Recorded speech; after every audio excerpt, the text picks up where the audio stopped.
The NFL regular season is over. Congratulations to our 2024-2025 Cappers Contest champion, Nunya. Nunya Business getting all the money. Congratulations to you, my friend. Couldn't go to a better guy. But competing for cash is not over, because it is now time for our second annual confidence pool. There are 13 games in the NFL playoffs, so you have 13 slots to use. Your number 13 is your most confident spot. These are all straight up, not against the spread. You have to use each spot, 13, 12, 11, 10 down to 1. You can't use the same slot twice.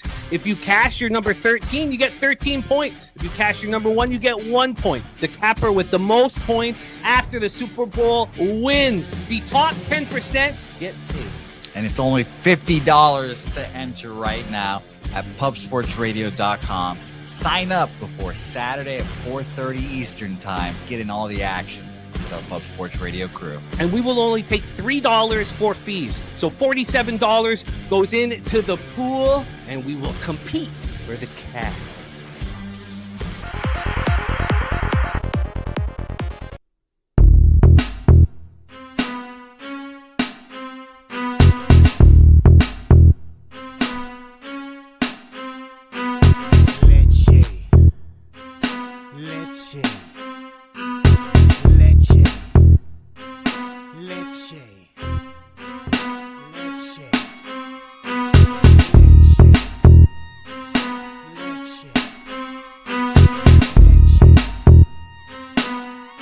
Introducing PubCoin.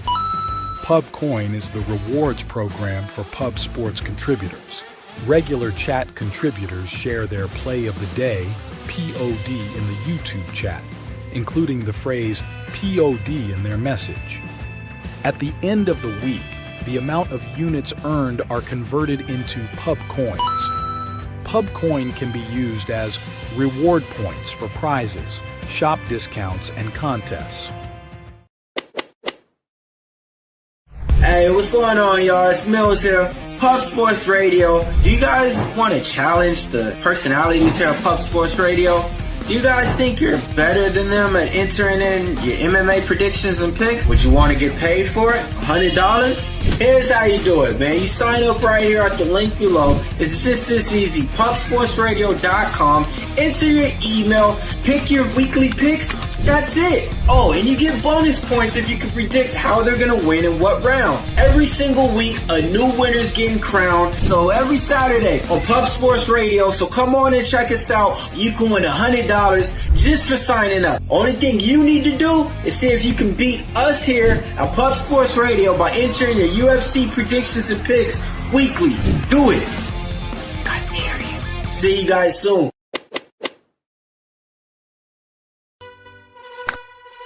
Upgrade your membership to Gold.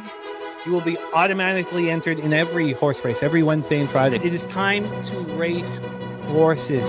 We are racing camels today. Shout out to the Gold members. We're racing in San Antonio immediately here. And we're off. 2 minutes, 74 canals on this racetrack. It's wide.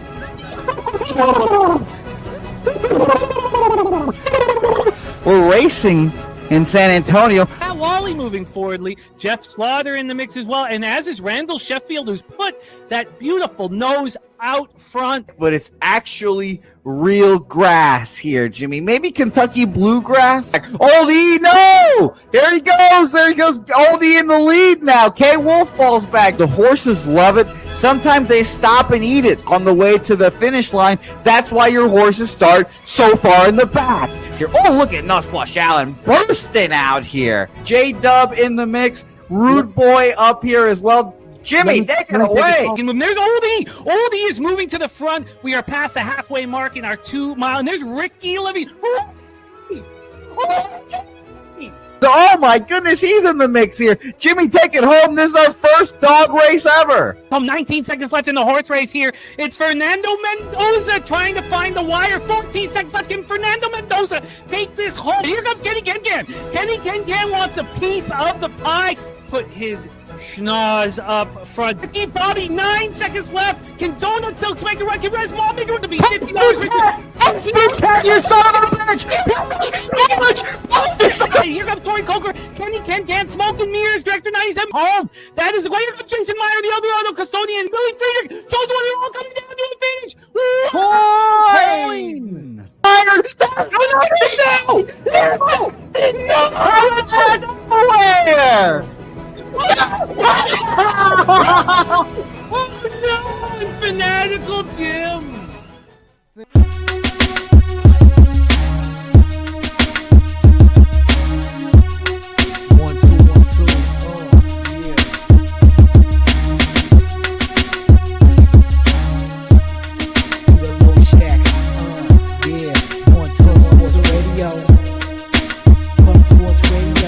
From the corporate Peter Low Shack, legendary sports handicapper, more dapper than a dawn. Father young phenom, known as Jimmy, who declared one day that the bag was here to stay. Information like a PSA, when we all PSR Pub Sports Radio is all. There's a man named Slaughter and he flipped the script. No competition in this but they quit the trip. But we say we be pubbing, betting with the bag and you love it. We want a top 10, we above it. Let's check.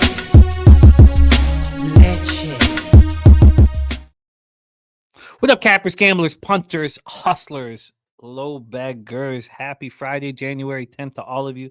Thank you for watching Benny with the Bag right here on Pub Sports Radio. Was a ugly evening for me.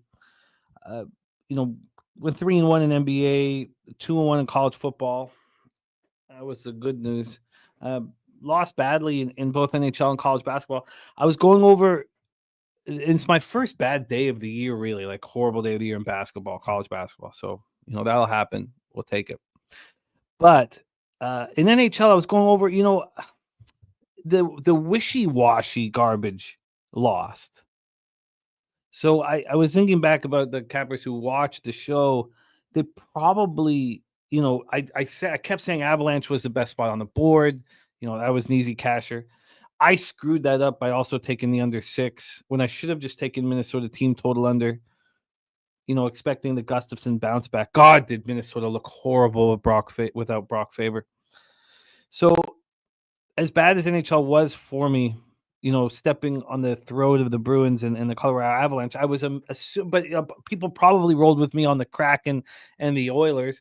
Now you heard Bobano's trepidation with Grubauer. If Grubauer was in net, which he was, and he was horrific in spots like that, I really think that, obviously Brock Faber not being in the lineup for the Wild is an enormous situation, very difficult situation for them in comparison to how difficult it'll be for the Jackets to move forward without Sean Monahan, which I still believe it will be. And I guess I needed the slap in the face in college basketball. I did get helped live, on my own with both spots. And then I do want to touch on one of them.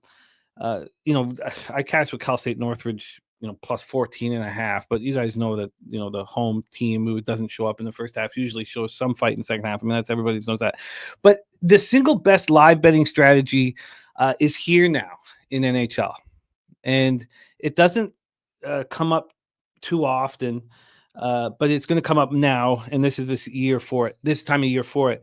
That's division games in the division tied 2-2 going into the third period. We're getting to the point in the season where every point is so important.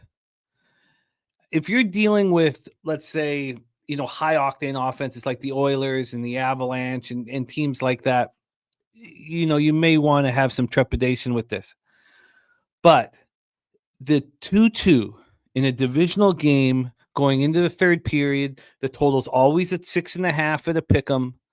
We had the Devils-Rangers situation last night, and no goals were scored. And you're going to see that from now until the end of the season because points are so important, especially when the divisional games are happening. If it's 2-2, that's the key. 2-2 going to the third, under 6.5. I used to talk about this, when I was in casinos and sportsbook stuff as my favorite angle. But it's a tricky angle because it doesn't really start until, mid-January till the end of the year. So keep an eye out for that now from now on. 2-2 going to the third period. You take the under 6.5. It'll be at -110. And the cashing is at as high as any live bet I've ever had in my life. And again, even when one team scores, it's usually the 4-2 empty netter, and you still cash. A lot of the time, it'll just be 2-2 going into the third.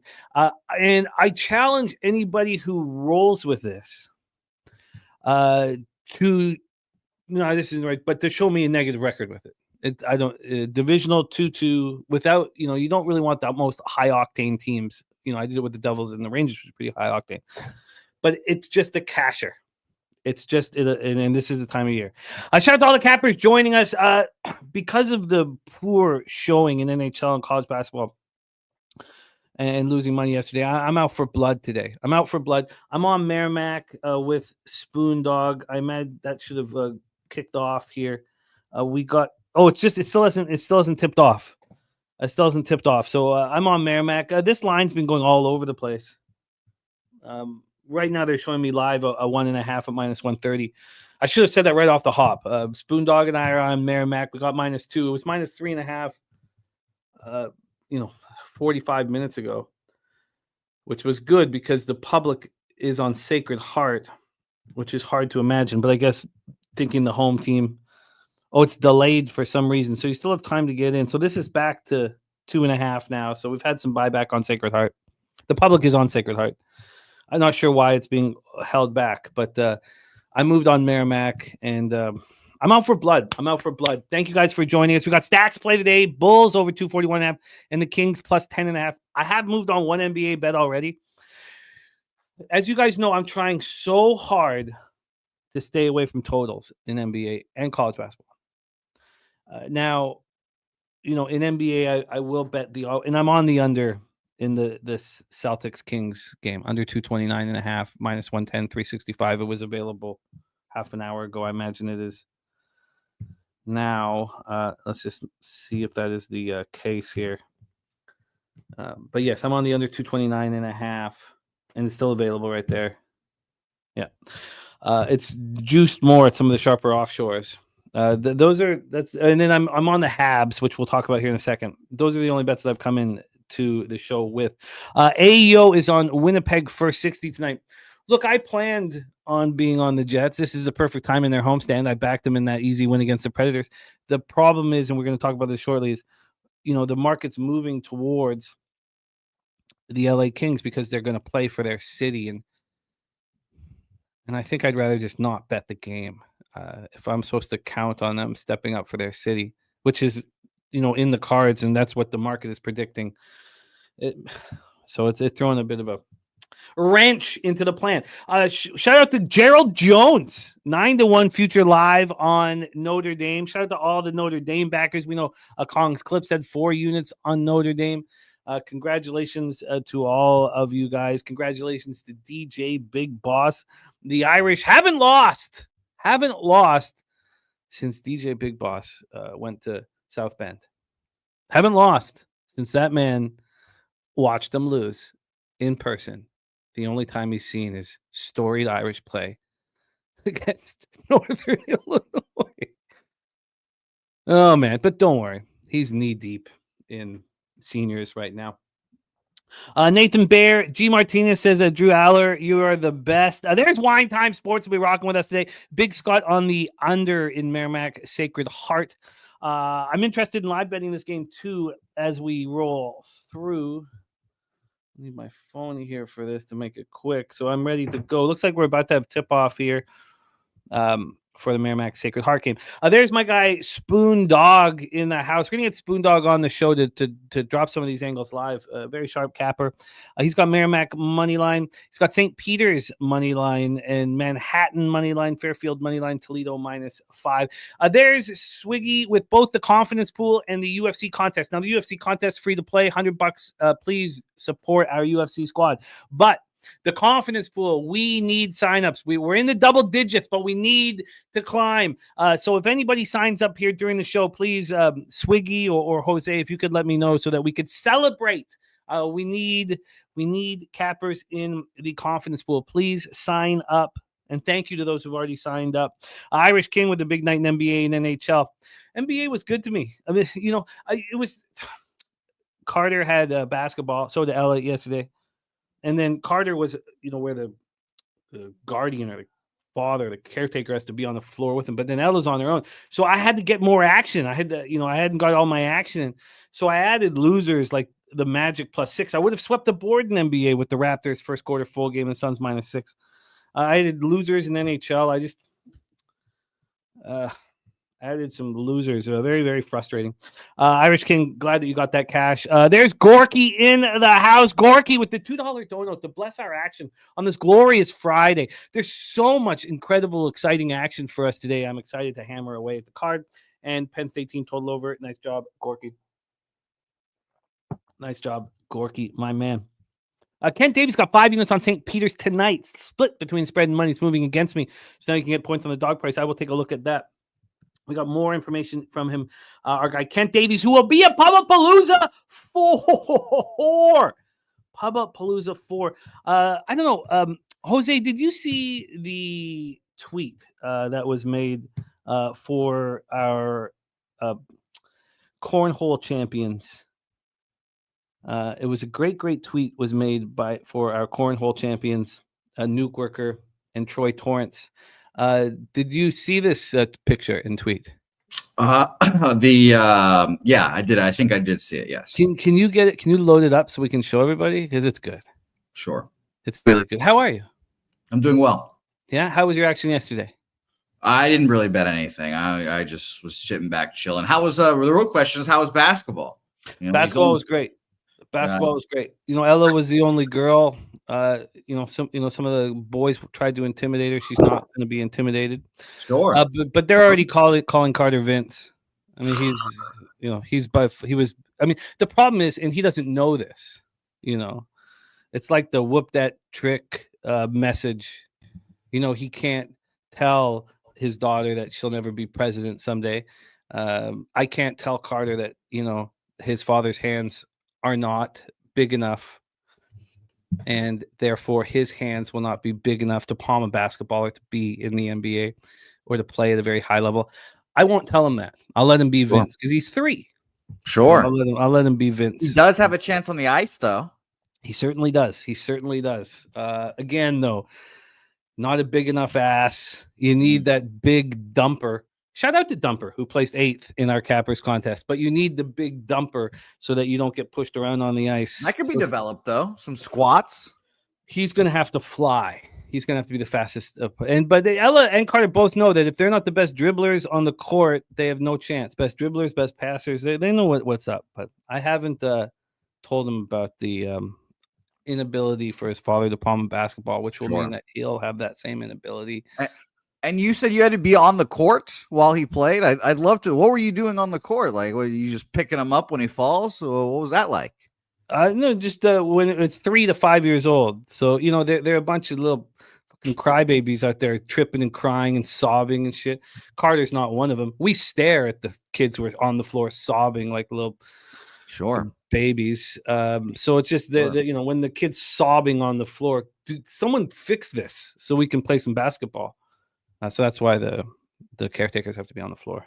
Fair enough. Yeah, that was very interesting.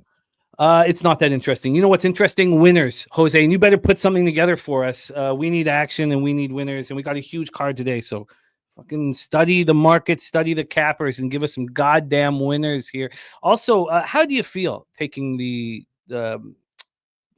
confidence pool away from one of our Pub Sports Great, Radio? Because I won it last year. Fuck y'all. Come at you want me to give it up, Jimmy? You've been sitting on this. You want me to give it up, huh?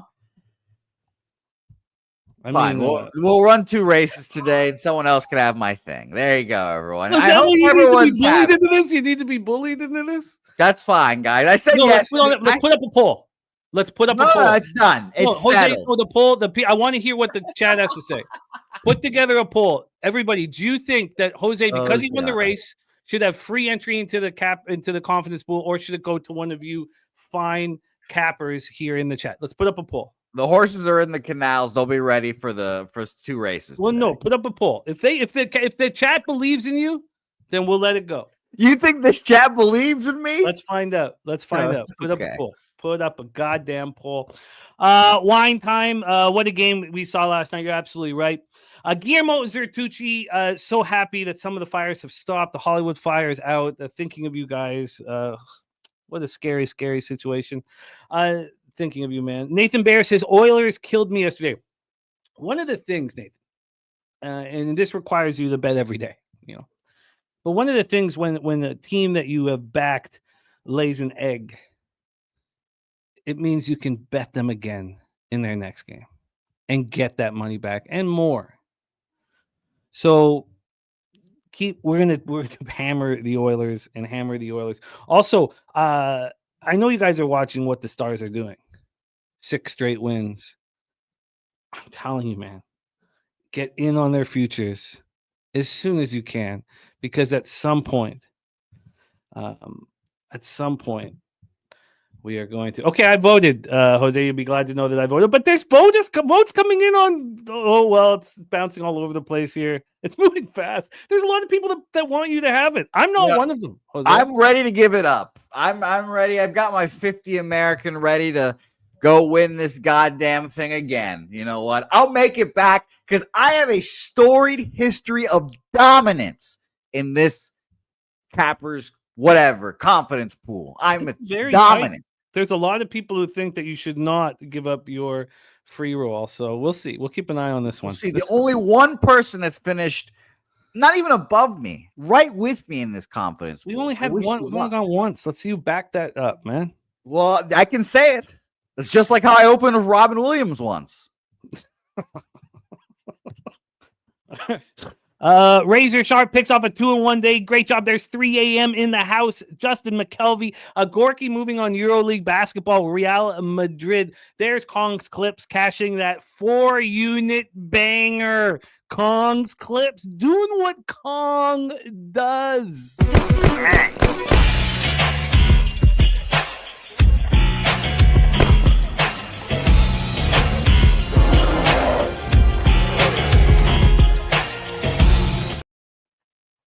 Our guy Coin is on Sacred Heart +2, says certainly the lone wolf here, but you're not the lone wolf in the market. You have a lot of company, 72% of the tickets, 70% of the cash on Sacred Heart. Now on the money line, it's a little different, but plus the points, you have a lot of company there. So it's okay. And it's not nothing wrong being on the wrong side or other side. Did I say wrong side? What kind of dick am I? Being on the other side. Nothing wrong with being on the other side, man. Like I said with the Raptors game, when everybody was telling me what a trash double up it was, now I should not bet it and how much ass they were and all this stuff. I was like, look, our ROI works better when we are the lone wolf. I put on my NBA champions hat today. Christopher Tatum says, what up from Bluff, Arkansas? We greatly appreciate the Colorado Avalanche bet. Nice job, Chris. Yes, now, because the Wild were so embarrassed, I don't know what to do next game. Even though I was planning on fading them every single game with these 2 defensemen out, I don't really know what to do. Viper NB in the house. And yes, Jakob Dobas confirmed for La Habitant. Okay, we got to get to work. But I'm way behind here on this one. Slatsy. Don't worry, Kong. We have lots of time for the confidence pool. Confidence pool your picks don't need to be in until kickoff on Saturday. So lots of time. No worries about that. Slatsy says Marchand saying Bruins had to get back to winning 2-1 games. Got me on the under. Excellent job. Excellent job. And Slatsy's on the Habs too. I was thinking about that all day, unfortunately, yesterday, that why was I not on the under after you made that statement. Billy Friedrich says Kings players will have their minds on their homes while playing on the road. I can only bet the Jets. I get it, but there's sometimes things that are a little bit beyond our reach. Whether or not is the first Los Angeles professional sports team not going to step up for their city?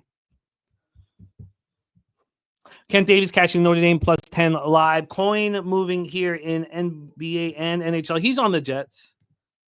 Look, I was going to be on the Jets, but I think there's things that are a little bigger than us at this point here. Matthew Green on Montreal in regulation here.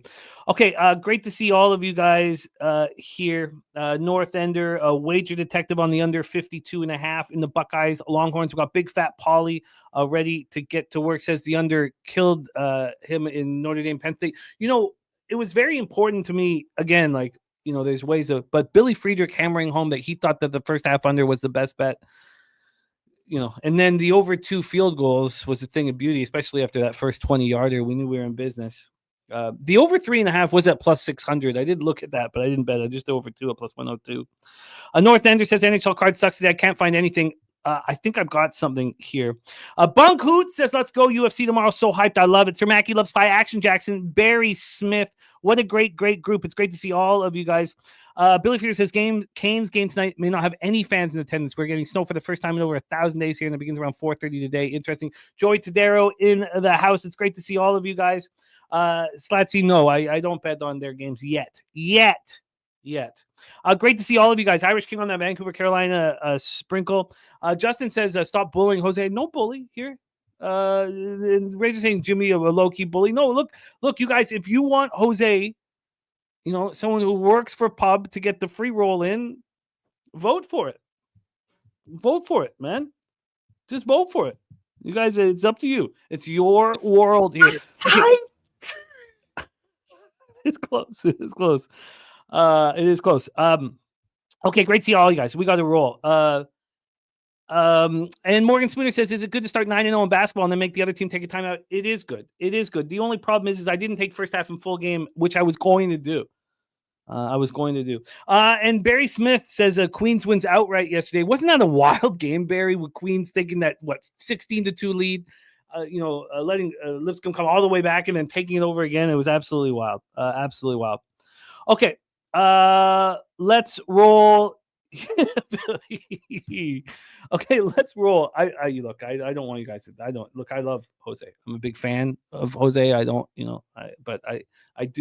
was hoping, that it would go to somebody, one of our campers in the chat. All right, let's get to work.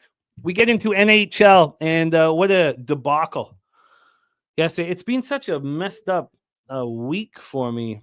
On Saturday and Sunday, I got destroyed. And Monday, I sweep the board. And then, Tuesday, Wednesday, it's just been very extreme and very uncomfortable. Tuesday, I went 3-3-1 with 7 bets. I took it further with 9 bets. And I got killed last night, down 5.79 units. I was very, very disappointing. And I'm ready to fire, and I'm angry. And I'll be firing all weekend at NHL. Chicago Blackhawks 14-25-2, 5-14-2 on the road. Detroit Red Wings 18-18-4, 10-10-2 at home at Little Caesars Arena in Detroit, Michigan. Peter Mrazek 8-14-1, 3.13 goals against average, 897 save percentage. He's been bad this year, which we expected, but he's coming off such an impressive performance against the Avalanche on Wednesday at home. Now they head out onto the road. They they got outshot badly in that game, but they're playing well. They fire Luke Richardson. They have now their power play's rolling. Bedard has some freedom. Their power play at 23.1%. Get used to it. This Chicago Blackhawks power play for the next 10 years will be 23+% as Bedard matures. Cam Talbot 8-9-2, 3.03 goals against average, 903 save percentage, 1 shutout. Detroit's power play with Dylan Larkin leading the way is a thing of beauty. I mean, that Larkin, DeBrincat, and Patrick Kane line is rolling. Now, if this was the playoffs, well, DeBrincat and Patrick Kane would get the shit kicked out of them. They'd get bullied and beaten up, now Detroit has a tough new coach, McClellan, and they're playing their best hockey, and they've won 5 straight. But do we respect that last win over the Senators? We just watched the Senators lose 4-0 at home to the Sabres last night. But the Blackhawks can't be backed. No Alec Martinez and no Connor Murphy. Alec Martinez is out long-term. Connor Murphy is day-to-day, but he's missed 3 straight. And then Craig Smith, who's such an important center, is day-to-day with a back injury. This injury has bothered him all season long. He's a face-off winner. They have a lot of, accountable forwards like the Craig Smiths and the Nick Folignos. The Wings coming off their fifth straight win. Petrie out of the lineup with an undisclosed injury. Not a bad situation here. Mr. Belvedere, you can vote. Vote no. Vote no if you think that there's bullying going on. Vote no. Vote no. JPZ, it's inexplicable. Inexplicable. They don't want you using the word unexplainable out there. But that's a different thing. Okay, let's get into the line history here for you guys. It is now 9-3 Merrimack. Let's focus on the NHL line history here for the Blackhawks and the Red Wings. The Red Wings right now are at minus 180. And this opened up at 175, so we had a 5-cent move over to minus 180. Let's hear what Slatsy. I know Slatsy came in with his plan of attack. And I don't know how there he goes. Coaching change, Detroit changing. Wings 5-0 last 5. Hawks 0-5 on the road last 5.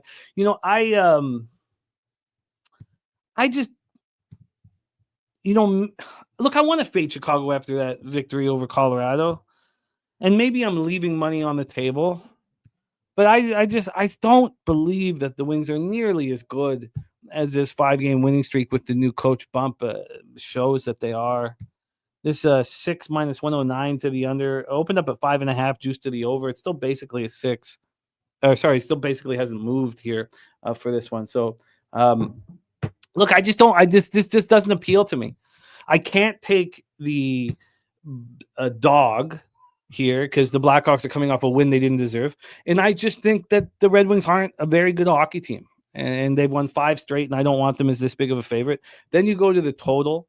I guess I have a lean to the over, but I can lean like that. This wishy-washy bullshit that I added on with a couple unders and the Knights at the end of yesterday, it cost me $900. Those 3 bets, and that's not acceptable.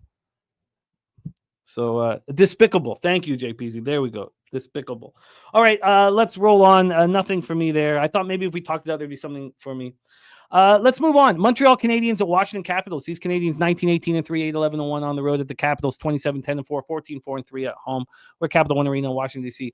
Jakob Dobas 2-0. How about this? Okay, I figured it out. Okay, how about this? If you guys vote that Jose should give the confidence pool to someone in the chat, I will give Jose a 50. I'll pay for his entry if he beats me. Okay, if we vote yes, if he beats me in the confidence pool, I will send him 50 American, and it's a wash. Okay, so there we go. How about that? If we vote that he should give it to someone in the chat, and he beats me, I'll give him the $50 there. Okay. JP says Blackhawks have 5 road wins. This is low hanging fruit. Look, okay. If the Red Wings at minus 180 are low hanging fruit, go get that cash. I watch his team play. I like seeing Patrick Kane score goals. If I was out on the ice, I would take the butt end of my stick and smash him in the pelvis. That's what I would do against Patrick Kane. One of the few players in the NHL that I could beat up. And who's going to protect him is 5'4" DeBrincat going to come over? Hey, that's my Patty. They're a very easy team to play against, and the Blackhawks are a bigger, stronger team than them. There's our guy Skunt Blaster in the house. Now JPC, that was my fault. And we got the Pig Milk play of the day here. Pig Milk play day is Mercyhurst money line. Skunt Blaster with the $4.99 dono to bless our action. Thank you, Skunt, my man. Thank you. Gonna copy and paste the action. Texas +7 and the under 54.5 and SGP at +205. I can't wait to talk about that spot. Yes, line A is still out. Here we go, man. Slatsy, have fun with Patrick Laine. You're going to see a few nice goals and be like, oh, man, look what he does to our power play. Then he gets sick and misses 4 games. It better be the HIV. Skunt Blaster gifting a Pub Sports Radio membership. What a guy. Our guy, Skunt Blaster. Thank you, Skunt, my man. What a guy you are. So let's go back to this spot. David Savard also, but he's got an upper body injury. Patrick Laine has a cough and the sniffles. God, Slatsy, I can't wait. You're going to send me a message at some point. Maybe not this year. But you're just gonna it's just gonna be vitriol. You're just gonna say how much you despise Patrick Laine, and I look forward to hearing it. Capitals coming off their second win in 3 games, 2-1 in overtime at home over the Canucks on Wednesday. They were dominated in this game. So look at what the Canucks are doing on the road. The Canucks go out on the road. Thank God. We're going to get into their game next, so I don't need to go too much into this. But the Canucks go out on the road. They play the Habs. They were lucky to take that game to overtime. The Habs completely dominated them. Now, I know every new game is a new set of circumstances and events that you should kind of take as a fresh look. And they were, probably not pleased with how they played against Montreal. They dominated the Capitals all game. How many Capitals had 14 shots in regulation? Look, is this Jakob Dobis? Is he the next great goaltender for the Montreal Canadiens? Look, I hope so. A wager detective is live right now at the Trop. Billy Friedrich says, I think the Caps -1 is the look here. Yeah, man. Look, the Capitals have cost me money. Now, I've done fine fading them. But I'm on the Habs. I got plus 184. The Habs are playing great hockey. They have a young puck-moving defense. Hudson looks like a power play quarterback, elite power play quarterback. I think, and Tom Wilson is one of my favorite players in the NHL. With all that being said, look, this is just too good to pass up. Habs are playing great hockey. Habs believe in themselves. Habs are excited to go to Washington, play Ovi. The Montreal fans can go down to Washington and enjoy the game in that great city. But the line is moving towards the Capitals. The Capitals right now are minus 211. They did have a 10-cent move around 9:30 this morning when the Habs got up to plus 191.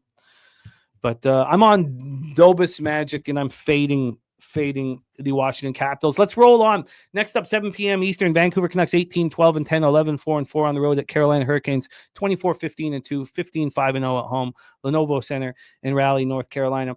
If Elias Pettersson would pull an Alexander Daig, fuck off to Hollywood and go shoot some movies and bang Pamela Anderson, I would love it. Get him out. What this contract hanging around the Canucks' neck, this little baby, he can't answer questions to the media. He can't. He is such a train wreck. And now, what's more important to the Canucks is Dakota Joshua of last year. The Dakota Joshua of last year, if he could play at that level right now, he's more important than Pettersson. Little toddler arms bitch, Elias Pettersson. This spot here for the Canucks against the Capitals, Tom Wilson was bullying. I don't know if you watched the game, but he was bullying the Canucks. And Dakota Joshua, not there. I mean, he's injured right now. He's not there. So Kiefer Sherwood has to step up because there's nobody tough on the Canucks. I mean, and that's the problem with the Canucks. They don't have toughness. That's a problem with the Red Wings. They don't have toughness. I mean, there's teams in the NHL that don't have toughness. What makes the Capitals so good is they have those intangibles. Now, I love that Dubois scoring overtime goals, and people believe in Dubois because where he disappears when games get tough. And I can't wait to fade the Capitals in the playoffs and fade the Capitals. But look, do you want the Hurricanes after they win 6-3 last night at home over the Leafs? They're not playing good hockey. You have Thatcher Demko expected to play here. JPZ says Canes been win one, lose one pretty consistently last 8 games. Do the Canucks have the heart to not lose 3 straight here? Most current day, Pamela Anderson. Current day. That has to be current day here. Look, the market is telling us that the Canucks are very live in this game. The Hurricanes opened up at minus 142. They stayed there until 9:41. I mean, you knew that the public will wake up in the morning and think, oh, that's a good price for the Hurricanes at home. It's less than you would think. I mean, I mean, look at the situation here. The Hurricanes in game 1 of this back-to-back played the Leafs, who are having an incredible season, and the Hurricanes were up to minus 170, minus 175. Here against a much worse hockey team, dealing with injuries, dealing with turmoil, dealing with a coach who hates players on his team, which he learned from Gretzky. I don't know if you knew Gretzky would mutter when he was coaching the Coyotes. Gretzky would mutter under his breath when certain players would walk in, and they knew that Gretzky hated them. Gretzky created this. Now, I love Gretzky. I don't mean to say anything negative about him, but he did create a pretty awful situation, the same awful situation that Tocchet has created, as Tocchet and Gretzky are gambling buddies from long ago. So, look, the Canucks are probably live here. There's not a chance they're going to get sent to my money. Slatsy, look, Tokarski is fine. This is Tokarski's last shot of being an NHL goaltender. He's got an .894 save percentage. Look, there's not a ton. I mean, Tokarski has much better numbers than Thatcher Demko right now coming off of injury. So I've got no problem. I like Tokarski here. So no, interested in the over. Carolina, that was an outlier game against the Leafs. They've not been putting up much offense. So, look, I'm off that. My man Pipe Layer in the house. Billy Friedrich says, not sure why the Canes didn't bring Ranta back. Is Tokarski better than him? No, it's simple.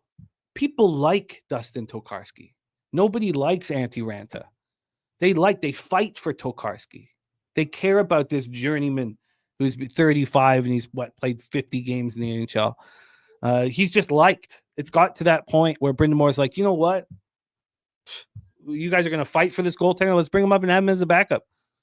Now, I mean, there's probably deeper things going on. Let's roll on. Nutflush on says, if you'd like the Nucks here, take the team total over. And Billy Friedrich says Ranta was the most beloved guy in the locker room and by the fans. Okay, look. Rob Brindamore is like these old school coaches. There's certain guys that he won't like and he won't, but Billy, better than I do. If Brindamore is not bringing Ranta up, when we know Ranta is a much more professional resume than Dustin Tokarski, I mean, I put that together, but if you got a buddy who's a beat writer, then he'll have a much better inside information on it. Okay, let's roll on. Next up, 8 p.m. Eastern, LA Kings 23-10-5, 9-8-4 on the road to the Winnipeg Jets, 28-12-2, 15-4-2. Oh no, but you, Billy, that's important. No, I thank you. I thank you for telling us that. I mean, it's all we're trying to do is share information, and it's great. Please don't take it in any way other than that. I'm thankful. We have Darcy Kemper going up against Connor Hellebuck. Look at this spot, man. The Winnipeg Jets opened up at minus 125, and I was surprised. They're in that perfect stanza for a homestand. They're coming off of a win when they dominated Nashville, who'd been playing good hockey, and everybody's going to look at this price for Winnipeg and be like, oh my God, I can get the Jets at this price. Now, look, yes, the Kings have won 4 straight and they're playing good hockey. They haven't played since Saturday because their game against the Flames was canceled because of the fires. The market is telling us that this team is going to step up for their city. And if you don't believe in that and you believe more in the X's and O's, then bet back Winnipeg. And if there was no fire, I would be on Winnipeg. Without a doubt, I would be hammering Winnipeg. But I don't want to, bet the Winnipeg Jets thinking that, the fire is going to bother, even though the market's telling me that the opposite is true. And I also don't want to bet the Kings saying, they're going to fight for their city and them no show. To me, this is a lose-lose situation. And it's taken me off. My man Kyle Hintley in the house, Robert Franklin backing the Kings. We got Dabby Cabs, college football action. He's going to try to make it here. We do have wine time, but Dabby's going to try to join us as well, and I hope he can. Thank you for sharing that with us, my man. Satsy says, can't decide if the situation in LA hurts or motivates LA. I mean, it has to motivate them. It has to. They're playing for their city, you know. Now, in saying that, I'm very uncomfortable with the spot. Winnipeg power play 32%, penalty killing 78.1%. Morrissey's, top 3 defensemen in the league. They have forward depth. The problem with the Jets right now, and you wonder why they're not succeeding at the level they were succeeding before, is they're missing depth defensemen. Hayden Fleury, Colin Miller, Dylan Sandberg. I mean, we're asking Morrissey to play 30 minutes a game, and he'll do that. But look, I can't. Look at Kemper, 920 save percentage. Ricky Levine going to be getting $100 from me here once if he gets to 40 games. So I don't even want to talk about that. All right, I'm going to roll on. Actually, I said it is a Jets revenge spot, even though. Oh, is it a Jets revenge? No, it's not. 2 months ago, no. 2 teams in different divisions. No, I wouldn't say that. That to me, it wouldn't be. Robert Franklin, I get why you're on the Kings money line. I can't, and I won't. And I think the Kings are probably going to win. The more I sit with this, watching this market, I think the Kings are probably going to win. Sati says, if you believe that, Jimmy, why aren't you on LA? Because it goes against my X's and O's. Look, it's one. If I was just, you want me just to give out a pick? Like there are shows where you can get people's picks, but on this show you get their bets.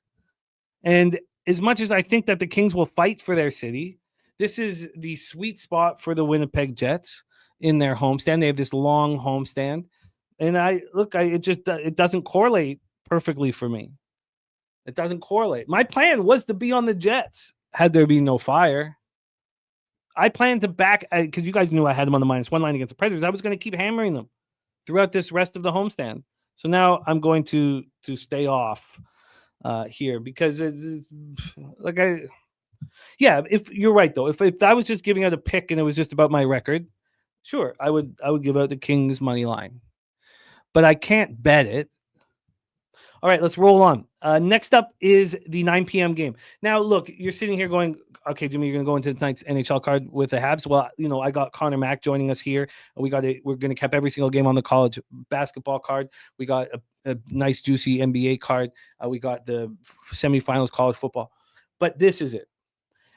I think that anytime Yaroslav Askarov is in between the pipes for the Sharks, that they should be bet in some form or fashion.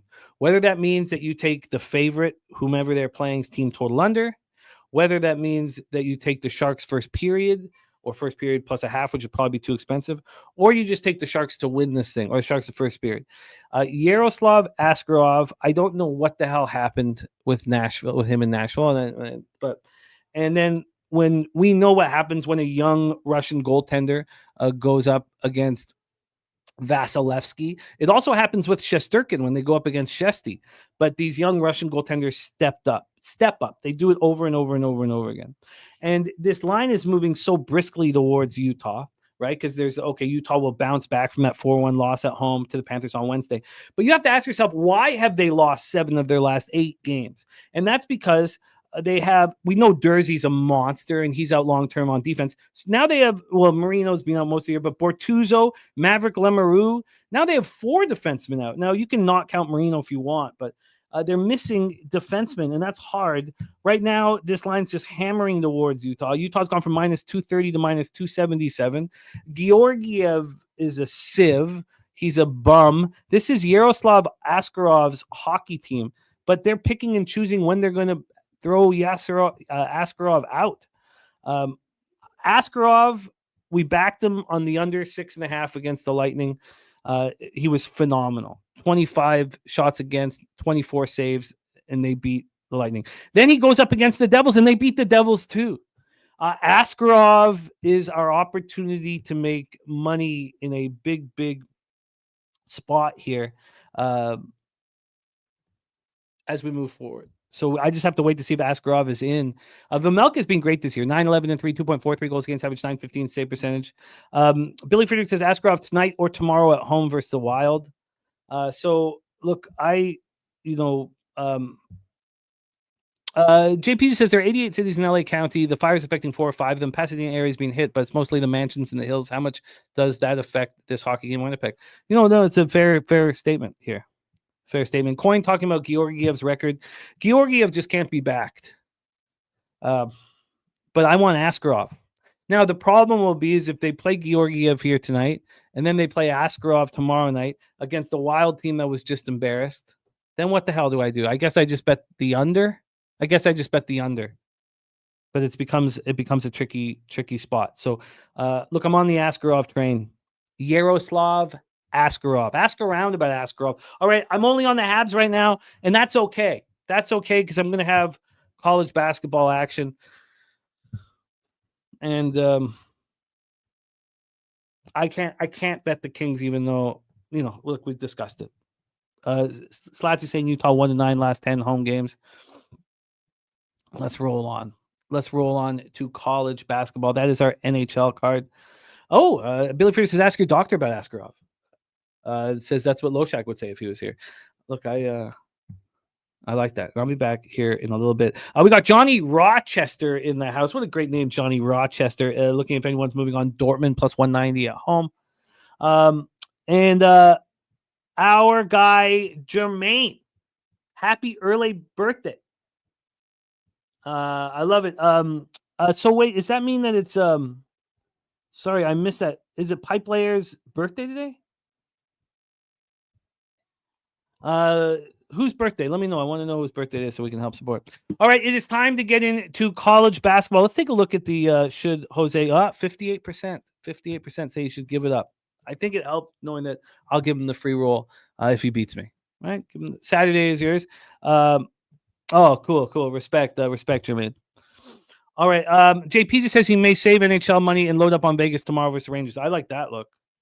Kent Davies signed up earlier. Thank you, Kent Davies. We're in the double digits. We're starting to climb in the double digits. We need signups for our confidence pool. Please sign up for our confidence pool. It is time to get into college basketball. It is the first bad night. I've had a losing night this year, but I've not had a bad night.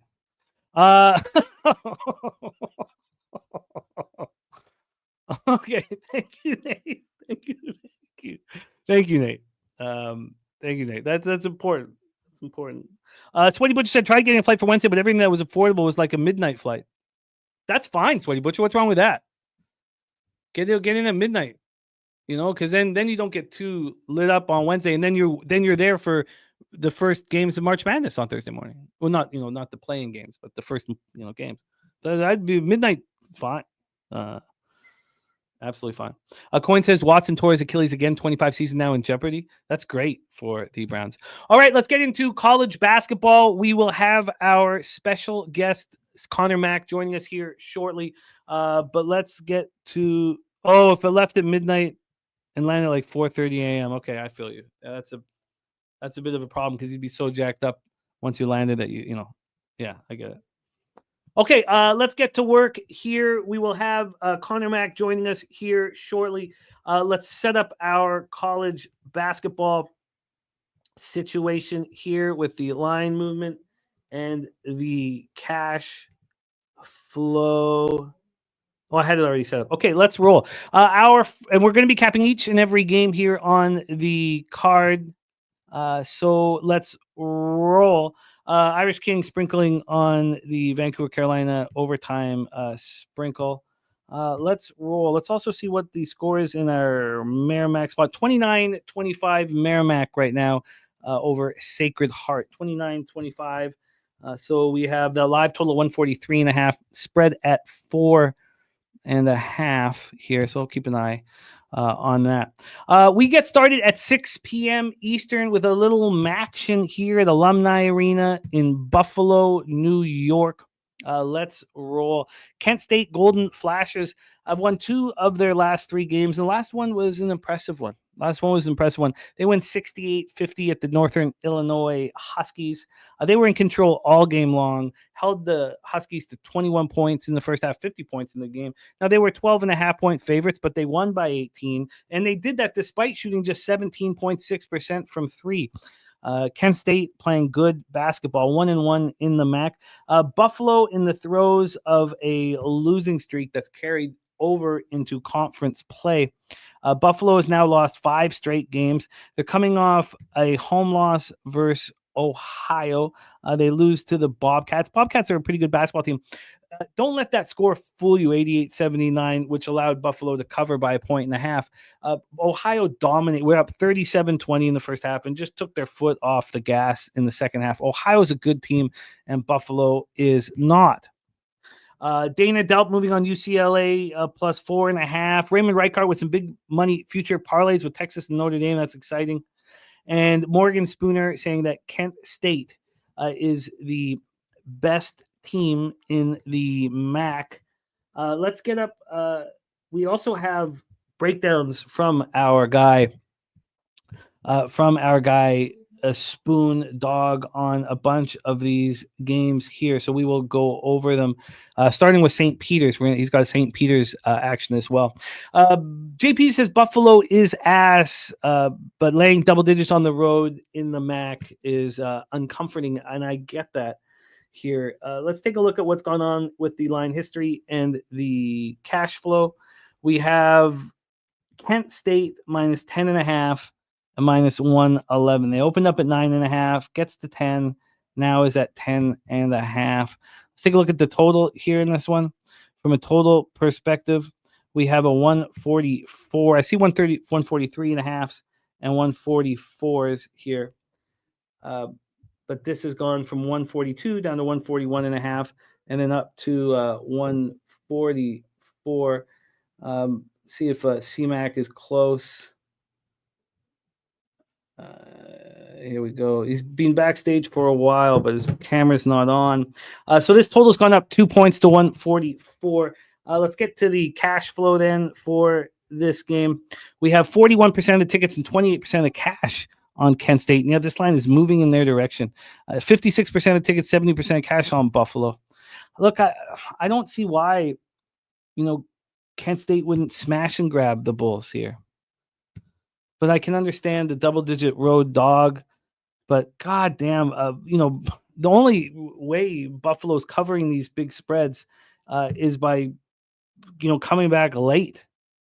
I mean, I guess they were when they went to Miami Redhawks, they were 11.5 point dogs. They lose by 14. They were in that game, I guess, until the beginning of the second half. Whenever a team starts trying against the Bulls, they're going to take over. So the question is, do you think Kent State is going to try against the Bulls here? They just played on Tuesday. Both teams did. They win by 18. They might be a little lethargic. I mean, that was coming in off the loss at home versus Ball State. I guess it would be Kent State first half, like Billy's saying. I guess. All right. Okay, I'm going to leave that as a possibility here for Kent State. All right, CMAC is in. Let's get him up. Oh, he's not quite ready yet. Okay, let's move on to the next game. 6:30 p.m. Eastern, the St. Peter's Peacocks 5-6, 0-3 in the Metro Atlantic at the Niagara Purple Eagles. 6-8, 1-2 at the Gallagher Center in Niagara Falls, New York. Let's set up game 2 here on the card. Move over here. And you ready to go, CMAC? Yep. Okay. Did you have a move on that first game? I do not. All right. Let's roll into game 2 here. You want to go over it real quick? I just had Buffalo. I thought we did it. Was it we were not on here Wednesday? What was that game? Tuesday. I thought it was Tuesday. Yeah. I did it with with the Bano. That was my best bet on there. I took the 12 to cover the number. I just thought it was a ton at home. I think this is a lot. I just really don't want to go back to the well. They're so bad defensively, this Buffalo team. I mean, they got to really score. And the one problem with that is how good Kent State's defense is. And that can just really shut them down, where I worry they could stretch that out. But I have to say, Kent State, not a team, that I really want to lay, 10.5 either, kind of consistently. So, yeah, it just was a pass for me in the end. Buffalo overs have been pretty good. Yeah, I would. If Kent State was coming off a lot, like when you're playing against a bad opponent, we talk about all the time. You need to know: do you have the accountability and the conviction for the favorite to try their hardest? And I often say that it's after a loss that you can trust the favorite, a big favorite here. You have Kent State coming in off, a 18-point victory. Is that the situation that you want to back them in? I don't know. Morgan Spooner says Kent State has 1,500 point scores coming off the bench. I mean, this is Kent State or nothing. I don't know. I don't know if I want them here. Let's roll into the Metro Atlantic for the next spot here on the board. St. Peter's Peacocks at the Niagara Purple Eagles. Was sent this earlier from our guy Spoondog. He says Coach Bashir Mason comes from the Hurley coaching tree. Says the Peacocks are 4-0 in regular rest preparation situations where they're given 4 to 10 days of rest between games to prep.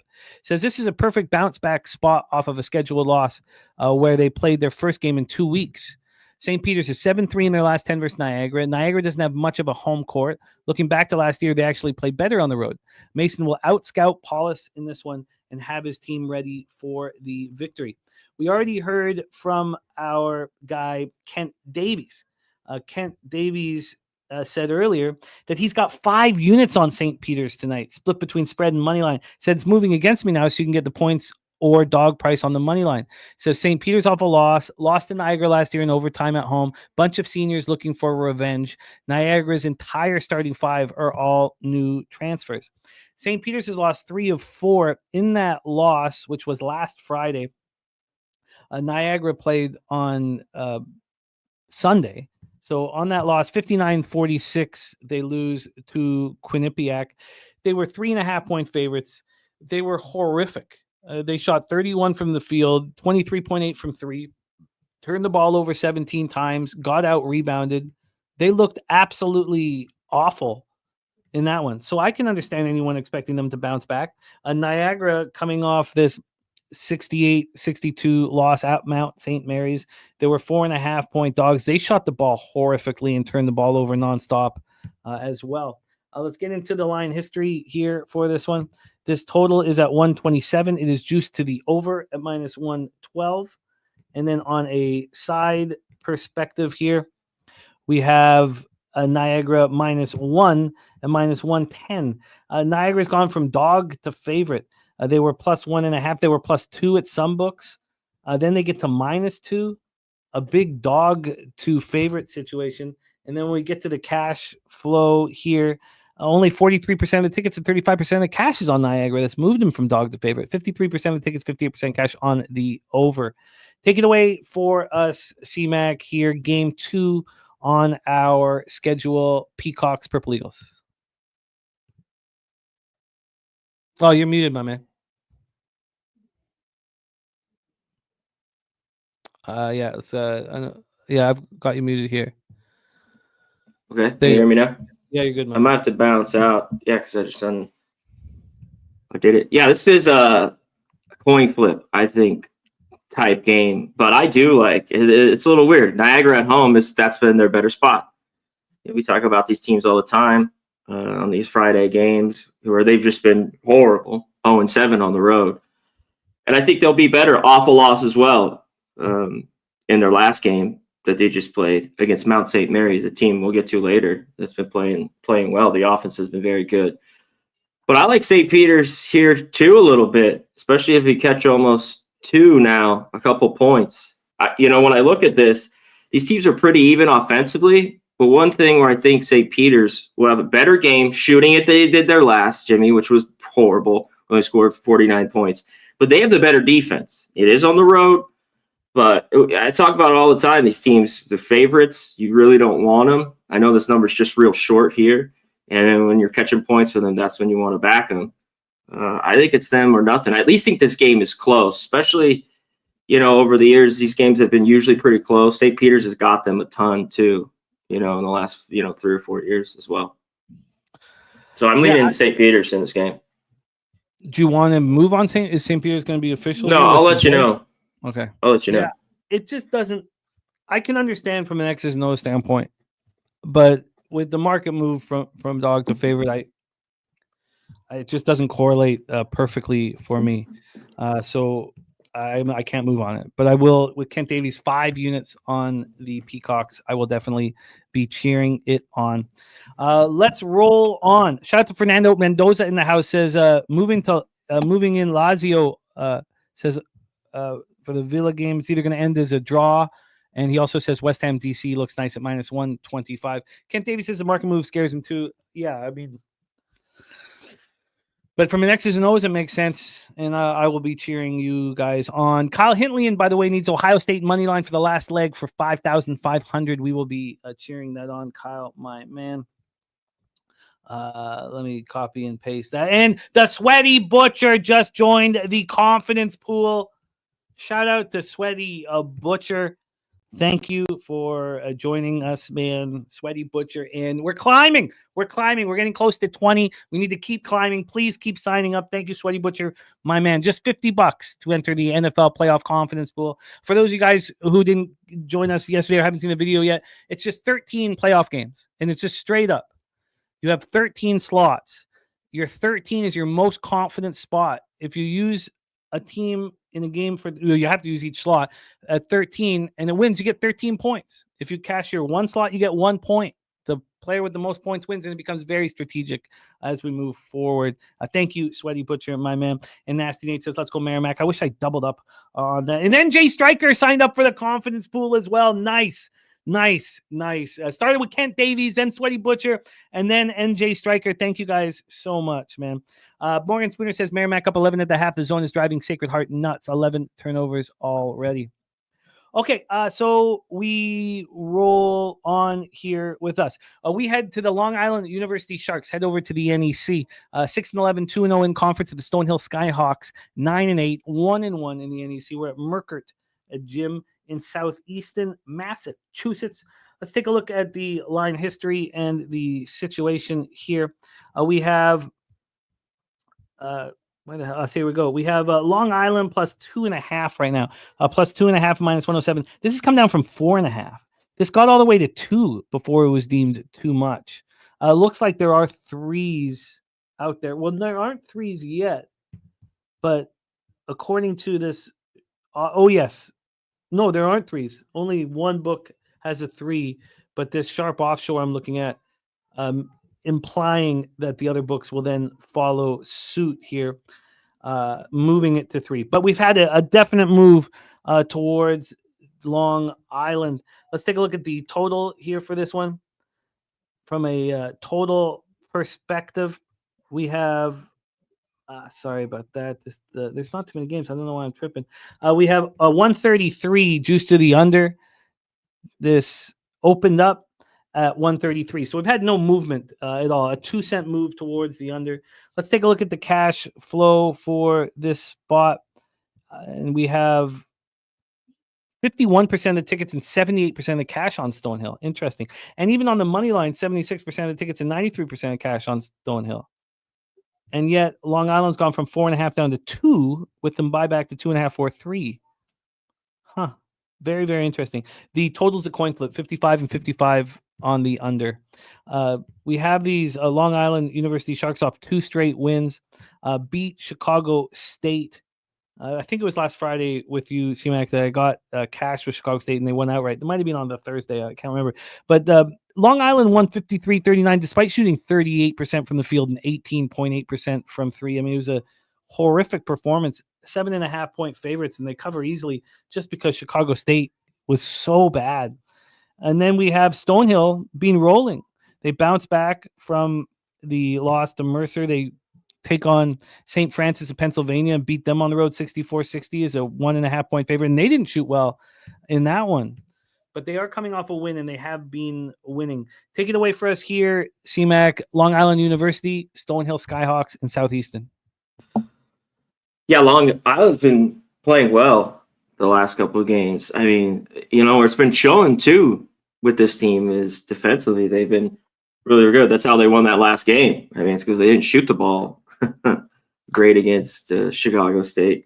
And then, last week, good work with Chicago. And then, they get blown out. Can't even get to 40. Because I was looking at them even with the 7.5. I remember this game. I didn't move on it. But I thought of it. Stonehill, to me, I think it's the move. I don't love this to come down. Maybe 4, I think, was just a little bit too much. I really don't want to be laying points a ton with Stonehill, but I think this is a pretty good shot. Last year, they got both games they lost here, even at home, 73-68. And I think they have a little bit better of the guard play in this one. LIU's, like I talked about, I think their defense has improved, but I think Stonehill's offense is a little bit better, kind of, especially the guards. So this is Stonehill for me or nothing. I'm going to think about this one because I already have a few plays here. Morgan Springer saying Stonehill more athletic than Long Island. He says, I think Long Island's better coached. Says Stonehill puked the game away to Mercyhurst. Sorry, I said Mercyhurst that they could have won by 10. Says he doesn't trust them. JPZ says, been cashing on the Sharks at home. I'll probably stick to backing them there. Why don't we take a look? That's an interesting point. I probably should have talked about. They played at Missouri.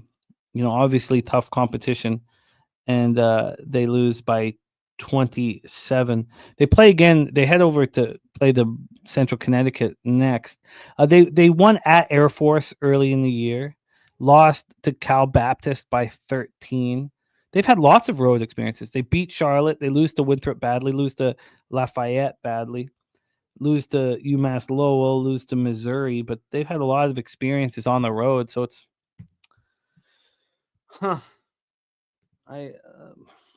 And then you only have 22% of the cash on Long Island. It's moved so quickly towards them. I'm interested in Long Island. What is keeping you off of Stonehill? And then we'll move on because that might help me pull the trigger on Long Island or stay off. Well, the way Long Island's been playing a little bit of late, like someone just put in the chat, they are 6-0 at home. That's what I was looking at earlier with Stonehill. But a lot of those games early on, too, they're catching points. Now they're a favorite in probably what they should be. And maybe people just thought the way they've been playing, that number was a little bit too big. And like I talked about, the defense has just been a little bit better with Long Island. And it's traveled a little bit. So I think that could keep them in this basketball game. And then another thing is, you go through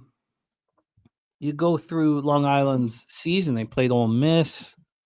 They played Missouri. They've had some tough competition. And then we go to the Skyhawks. I mean, we know that 2 of those wins, at home were against non-Div 1 competition. I mean, they've not played. I guess they played at Notre Dame and at Providence to start out the year. They lost by 29 at Notre Dame and lost by 27 at Providence. So they had and they played at Marquette. So what am I talking about? No, they've had some tough competition. Okay, well, it's a possible. Long Island is a possible one. Oh, sorry. For me right now, I don't know if I move on it at this point. And the Juice, my man, the Juice, saying that he thinks these Hawks could win outright. Let's roll on. We have a big one in the Big Ten. Let's roll into it. We have the Minnesota Golden Gophers, 8-7, and have been bad in Big Ten basketball. They have looked bad and I backed them. I backed them once, and I thought the perfect spot for them, and they got beaten up and blown out.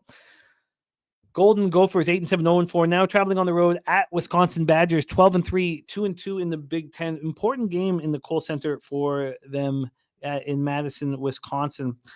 We have these Badgers with 4 straight wins, and they beat up on Iowa when we were on the show last week. C-Mac and I made the mistake of backing Iowa in that spot. I forget exactly how it was just a 1-unit spot, but it was awful. It was absolutely awful. And then, Minnesota, it was on the Thursday.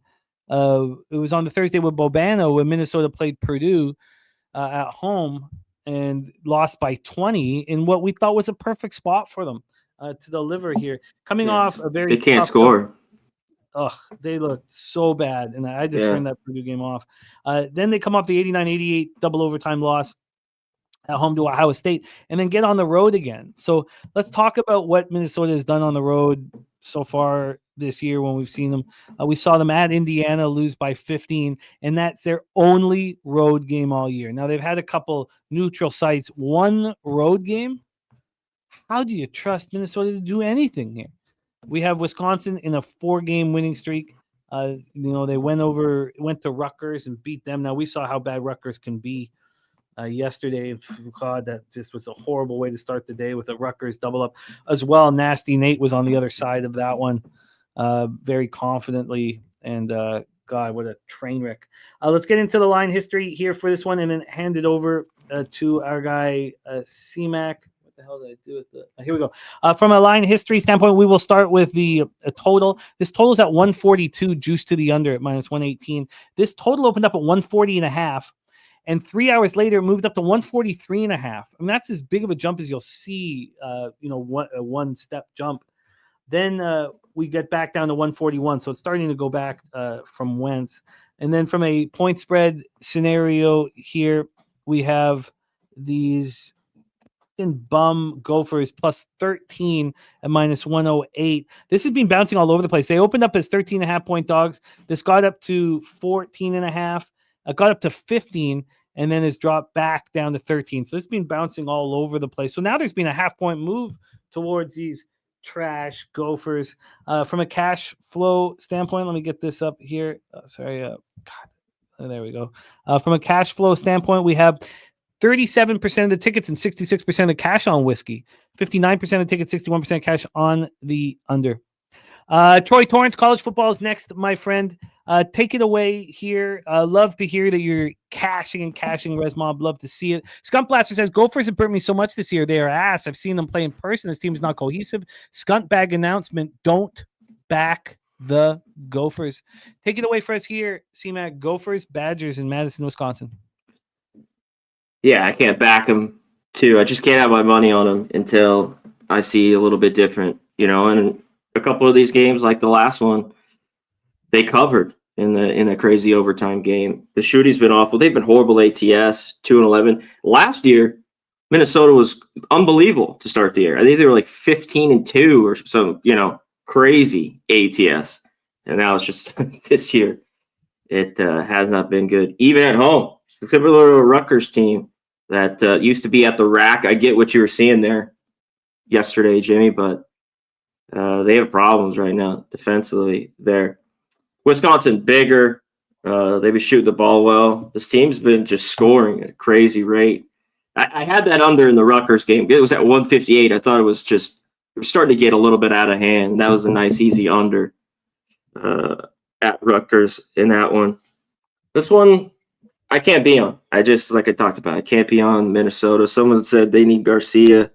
He needs to have a good game. If he is, I think he only had 5 points in the last one. He's a big part of their offense, and especially a team that's not very deep. It's really like the 4 or 5 guys are playing a ton of minutes, 35 minutes plus. And that kind of wears on you, especially on the road. I don't know. Maybe could they hang around first half? Just no trust. No trust right now until I got to start seeing it.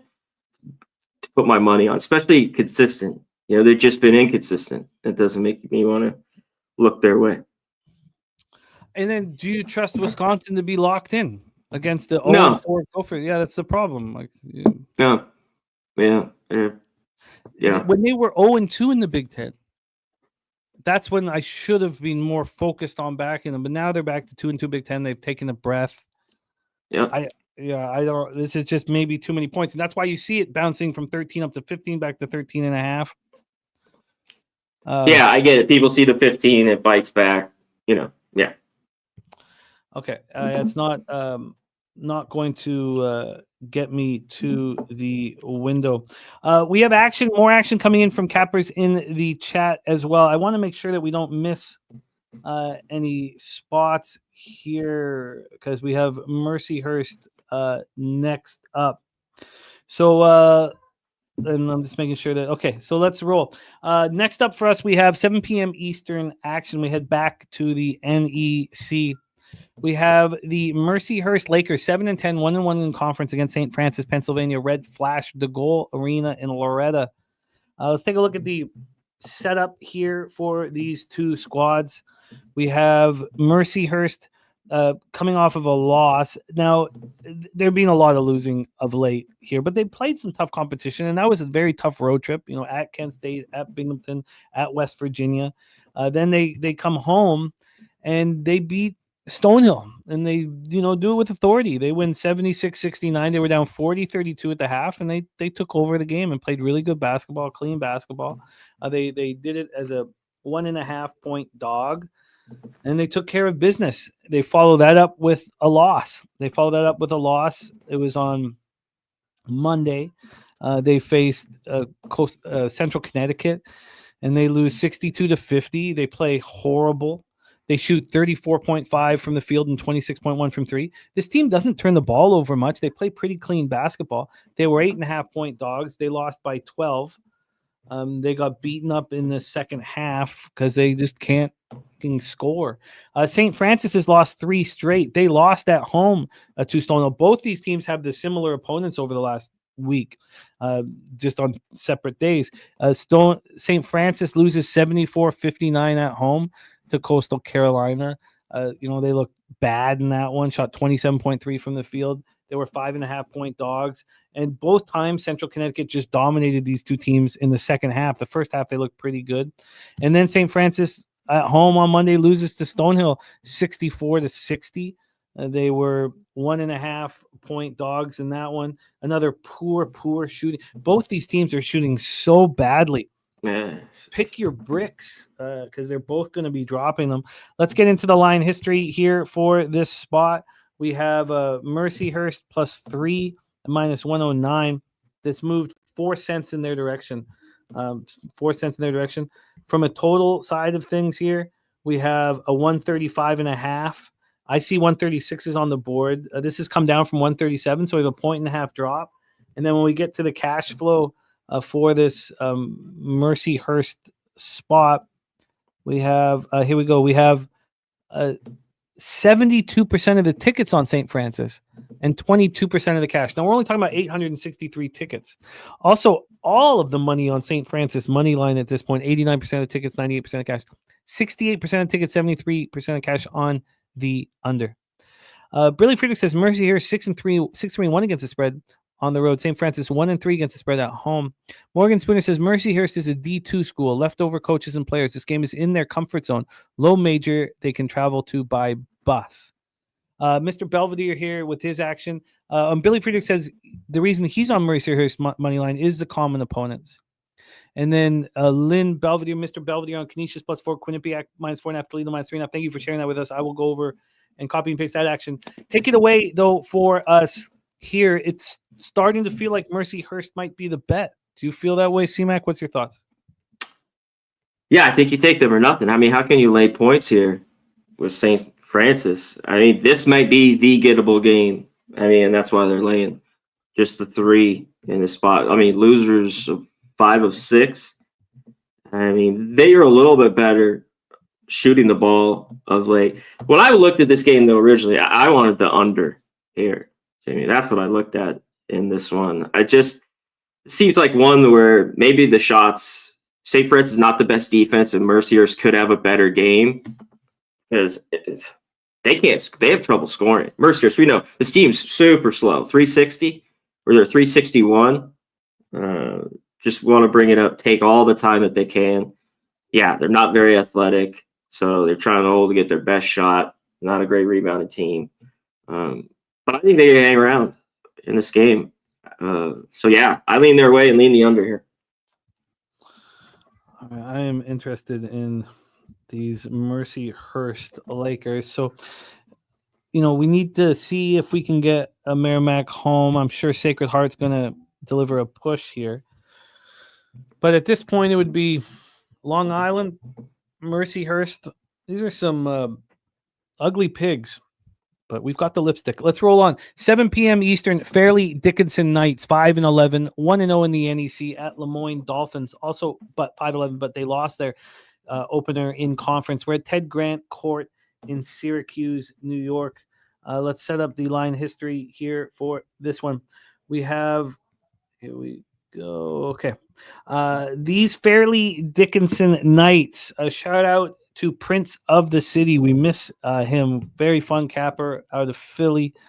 Prince of the City, a alum of Fairleigh Dickinson.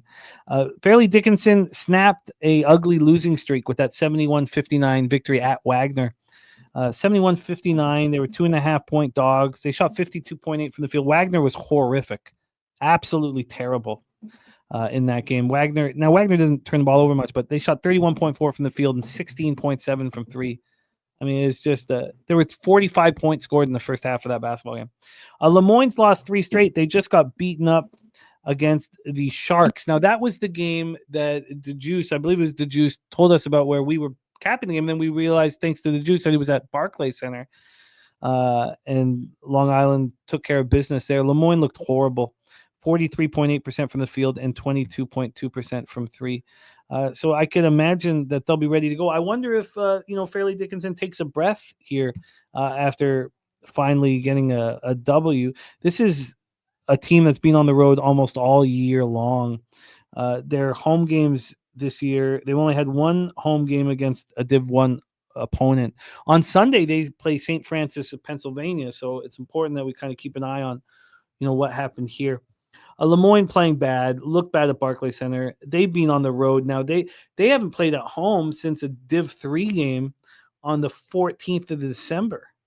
They played the world famous Sunny Deli Broncos. Jesus. All right, let's get into the line history here. This total very high, 155.5. It is juiced to the under. Opened up at 156, a half-point move to the under. And when we get to the point spread here, we have Fairleigh Dickinson +3 and minus 111. This line opened up with Lemoyne -1. Now Lemoyne's -3. I get why this has moved towards Lemoyne. They're coming off of a loss at the Barclays Center, and now they get to go home where they should be more comfortable. Maybe Fairleigh Dickinson takes a breath after their victory. Let's take a look at the cash flow here. I think this will be helpful. We have 71% of tickets, but just 62% of cash on Fairleigh Dickinson. 65 and 67 on the under.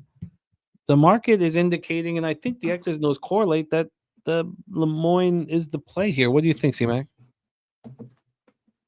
Yeah, I think it is. It's moved already. I mean, do you want to lay 3 with Lemoyne? I really don't. It's telling too.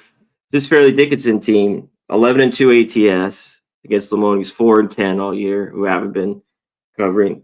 And I've took Fairleigh Dickinson a bunch. And the reason why, they've had shooters to keep them in games when they've had, where they've been catching, whether it's 15 or 12 points, where I've been taking them. We don't have that here. If they're dropping shots, I think they could be in this. Both defenses are bad. And this number's right. Like, this was low 150s. 51, I'd take the over here. Like this, I thought this was a little up there, 155. But I think there's going to be plenty of points in this one. So I'm off. As much as Fairleigh Dickinson's been very good to me, I can't take anything here. It definitely seems like a Lemoyne spot. I can't back Lemoyne. I can't do it. Well, I will do it on your behalf. You can live vicariously. As exciting as this game at Ted Grant Court in Syracuse, New York, might be for us at 7 p.m. when we're half an hour before the college football semifinals. I'm going to be on Lemoyne here. I like the spot. I like the spot a lot. And now the problem is, do you got 2.5? There's still a couple 2.5s, aren't there? Let me see what I can get here. Yeah, 49-43 in the Sacred Heart game. If I could get a 2.5, no. Well, let me see. I can pay for one. Okay, I'll take a look at that. But I expect Circa has one 115. That's worth it. I'll have to see what the offshores are doing as well with it. Let's roll on. But we stay in the NEC. Thank you, 3 a.m. The card is coming together, which always happens when CMAC rocks with us. And I'm excited. We had a great we've been rolling nice. So let me get into this one here. We have the Wagner Seahawks, 8-7, 0-2 in conference. At the Central Connecticut Blue Devils, 11-4, 2-0 in conference. We're in New Britain, Connecticut for this one. We just talked about the common competition that we had seen Central Connecticut against Mercyhurst and Stonehill. So Central Connecticut, though, they've just been winning and winning and winning. Wagner coming off back-to-back losses. Wagner was the team that lost to Chicago State. And if anybody thought they were going to, bounce back here, they were sorely mistaken. Then they lose to Fairleigh Dickinson 71-59 on the road. This team looks really bad. So let's take out all the wins versus Manor College, Springfield, Penn State, Fayette, Penn State, Scranton. Those are 4 victories that you just wipe off the board, and then you start seeing who this team really is. But they were looking pretty good there for a little while. They win at home against Coppin State. They beat Maryland Eastern Shore on the road. They beat NJIT on the road. They were looking good. They have fallen off in a big, big way of late. No bounce back after the Chicago State loss. Another loss against Fairleigh Dickinson, and then you have Central Connecticut just rolling here. Central Connecticut's won 5 straight. They've won 9 of 10. The only loss was at Rhode Island. They're winning at home. They're winning on the road. They're winning tight games, a lot of tight games, a lot of 1 and 2 score games. Let's take a look at the line history in the cash flow and then hand it over here. We have, here we go. We have Wagner plus 11 at minus 115. They opened up plus 10. Now they're plus 11. When we get to the total here in this one, we have a 118.5. Good God. This opened up at 118. It got up to 119.5, and it's just dropped back to 118.5. Take it away for us here, CMAC, Seahawks, Blue Devils in New Britain, Connecticut. Central Connecticut, this is one of the best starts they've had I can remember. I backed them a few times, short numbers once or twice, and then catching points. I think it's going to soon hit a wall here. I don't think this team is that good. 10-3 ATS on the year, and they just keep winning. What have we seen? This Wagner team just losing lately, and they're awful. They're just I lead this game under as well. They have to keep this game that way to win games. When you look back at them, there's not many games where they've been hot, from deep or even inside where they could bully team around. But they play pretty good sound defense in this game. So that makes me lean the under. I got to take the 11 points here. If they have another dreadful game, that's all right. But I don't think really anybody wants them, especially how bad ATS they've been lately. But I'll take them here. Give me the 11. It really makes sense if you think that the total's at 118 and you have a team that's an 11-point favorite. I mean, that's just from a math standpoint, you could see how Wagner could stay in this number. Well, I mean, nothing shows Central's been pretty good from the inside, down below, but I think Wagner can do enough down there. And this isn't a team that shoots it crazy great, Central, Jimmy. They're not really great from 3. They're 71% from the line. They're not a team like, cannon all their free throws, shooting 83%. So all of that kind of, I just got to grab the 11 here. It's interesting. So it's 50-50 on the ticket count. Sorry I didn't talk about the cash. 50-50 on the ticket count on the spread. 80% of the cash on Central Connecticut. And then 78 and 76 on the over, and it's dropping. Why I bring that up is because Wager Detective talking about Circa being the sharpest book in the land. You guys know who I think is the sharpest book in the land. The sharpest book, who I think sharp book, is Offshore, and they've got that plus 10.5 for Wagner at minus 121. But you can still get an 11 at regular vig at other books, which is telling me that it's a sharp spot here. I'm not getting 11 either though. But I'm not paying way less vig. Wow. This is a really wild play that you have here. These kind of rock fights with these bums. I don't know why I like them so much. I got to take that. I mean, Wagner's been just so bad. It's just everyone's been winning money though with Central. This is when you'd see a team like Central, even against a bad Wagner team. Now they're laying doubles, Jamie. I try to catch these all the time because, team like that's just not going to be covering numbers consistently. Not double digit, laying double digits. And have they even laid double digits here, Jimmy? No. Let's go. I mean, they haven't laid a double digit all year. Essentially, that I'm looking at, right? Here, let me go back a little further here. No, they were dogs, of course, dogs, Providence. Yeah, let's just kind of take it. Wow. Okay. I'll be right back. Okay, no worries. I want to see. Wow, Comrie likely in net for the Jets. Oh God, Billy Friedrich. Don't you just see? I mean, this is the Troy Torrance ankle right now. So what? Winnipeg feels sorry for Los Angeles is putting Comrie in net. Oh man, that's that game stinks, Billy. It stinks, man. Billy Friedrich on the Wagner first half team total under. Rod Zwacky giving us a final score of 60-45 for Central. The juice on the Blue Devils. You know what? I think this is a wildly interesting look by CMAC that I'm not just going to bet right now. The book that we talk about with the offshores has moved this to 11 now. Now that is juice towards Wagner. Interesting. And Rod Zwacky talking about Jets playing Colorado tomorrow. Yeah, it's going to be a fun one. It's going to be a fun one. Okay, let's roll on. Great to see Rod Zwacky. Steve G with the Kings in regulation.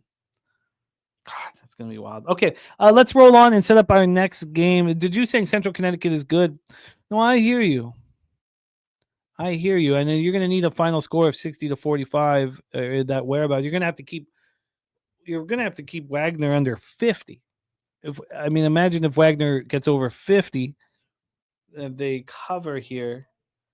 And if that's the case, let's just see what they've got the Wagner team total at over here offshore. I think this will be telling. We have Wagner. Okay, here we go. The Wagner team total, 54.5 juice to the under. That's pretty high. Okay. 64-52 final score from the juice. Respect, my man. Okay, we roll on. We head over to the Metro Atlantic. We head over to Hamden, Connecticut. We leave New Britain, Connecticut. Head over to M&T Bank Arena in Hamden, Connecticut. Sienna Saints 7-8, 2-2 in the Metro Atlantic. At the Quinnipiac Bobcats 7-8, but 3-1 in the Metro Atlantic.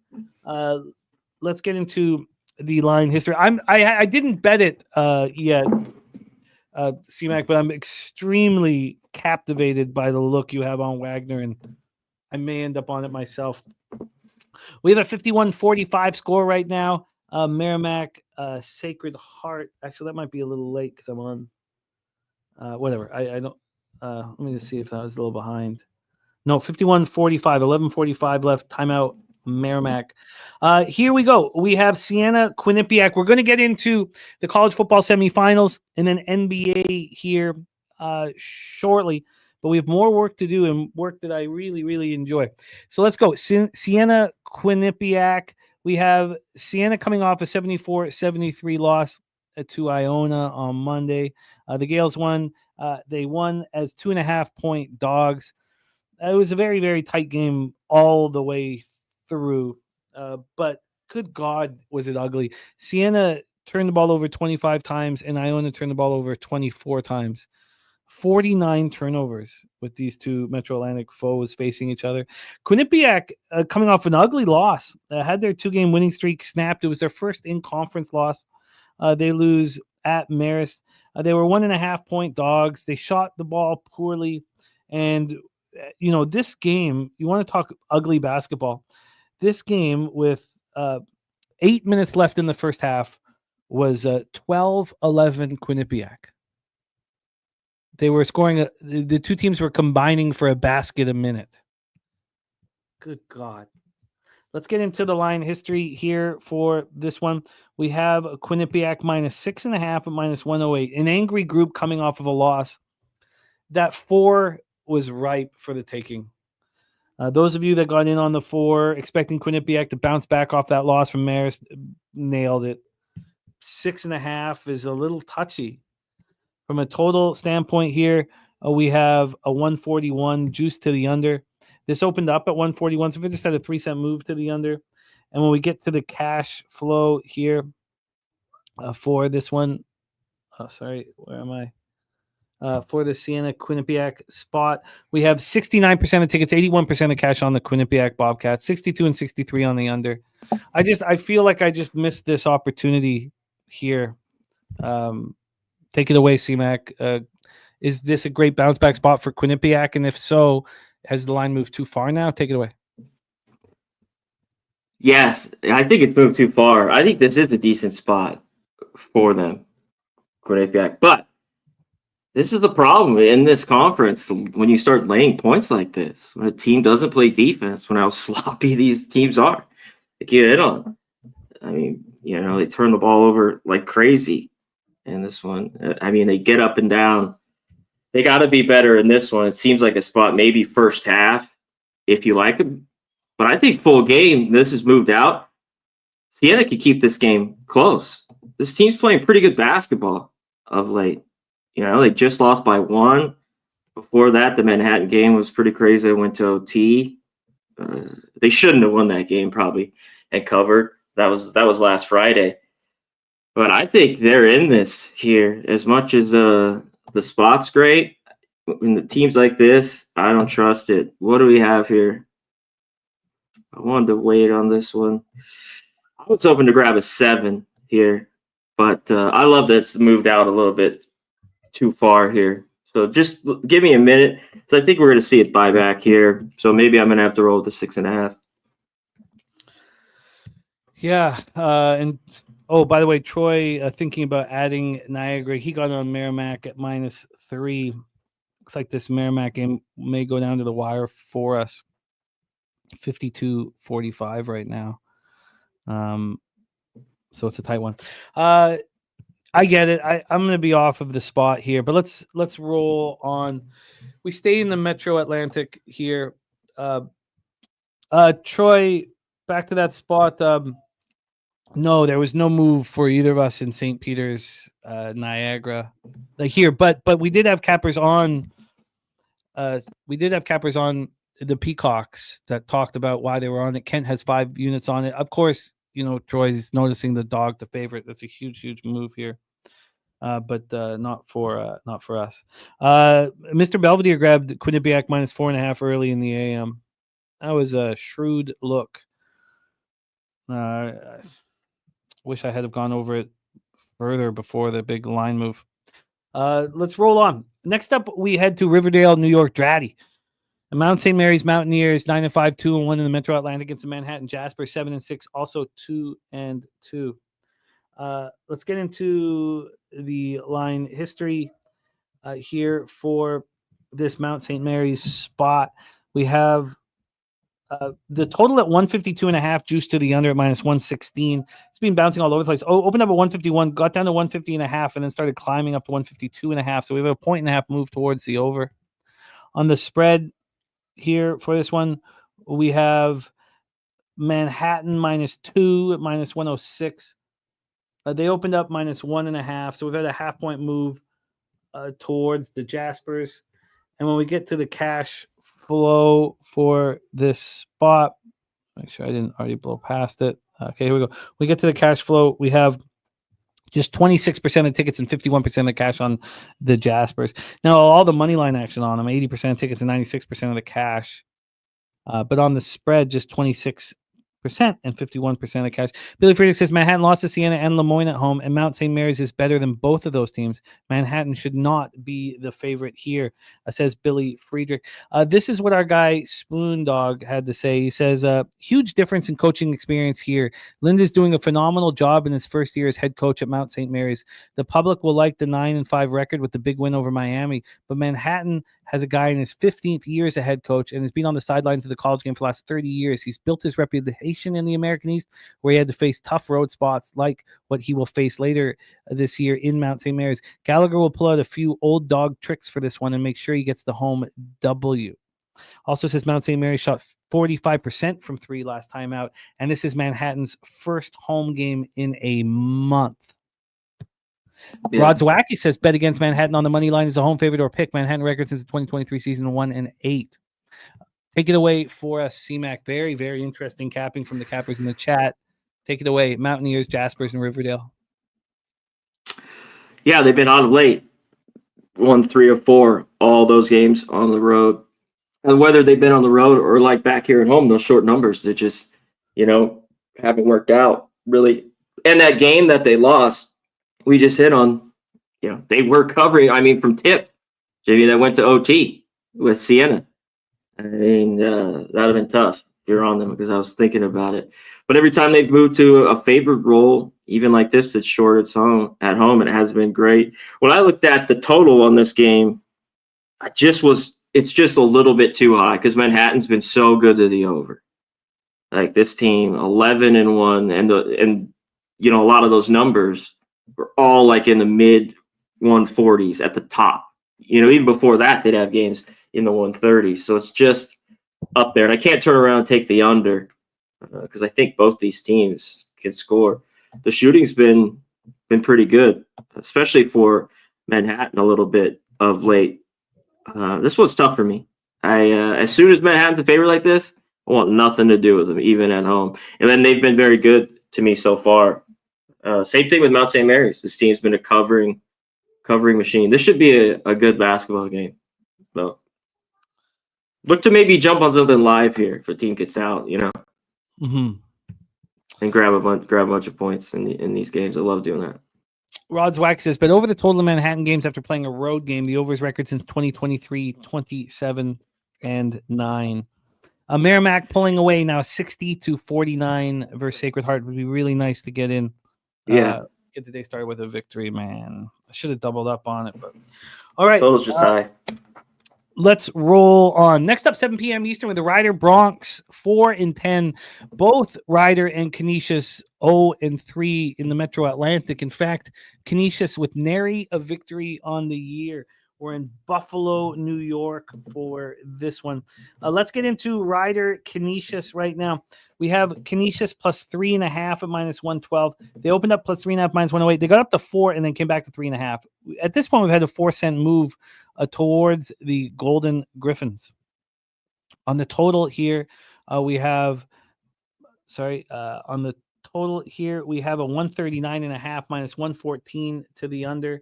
This opened up at 139 and then got up to 139.5. It is juiced towards the under. Let's get the cash flow up here for this one. Cash flow wise. Oh, sorry, I blew past it, man. Apologies. Cash flow wise here, we have 47% of the tickets and 78% of the cash on Rider. Obviously, that early cash moved the line to 4, but it's since come back. Rider also has 82% of the tickets, 77% cash on the money line. Then you have 60 and 62 on the under. We caught Chicago State. Now, I only took them first half, and they went outright, and they barely covered the first half. And I didn't think they were, but they ended up doing it. Are we interested in rolling with Canisius to get their first victory on the year? 3 straight road games. Yes. The only time they looked bad was against Bradley. They didn't look good against Sacred Heart. But now they come back home where they've been in their games. Rider is losing and losing and losing as well, road or home. Interesting spot. Take it away for us, C-Mac. Is this Canisius Golden Griffins' first victory of the season? This is their best shot. I think so. This line's sharp, though. And Rider's just been that bad, especially of late. Right? They've lost a ton after having a few wins to open up. They've lost 8 straight? I think 8 straight, 9 of 10. How can you lay any points for this team? Now, Canisius, when they've been a home dog, so 8 they covered here against Maine. They were getting 5. They just lost 66-63. They lost 60-52 to Merrimack right here. They were 7-point dogs. And then Brown, they just covered. They were 8-point dogs here at home and lost by 7. It's just super sharp. But I think it's them or nothing here, right? At home.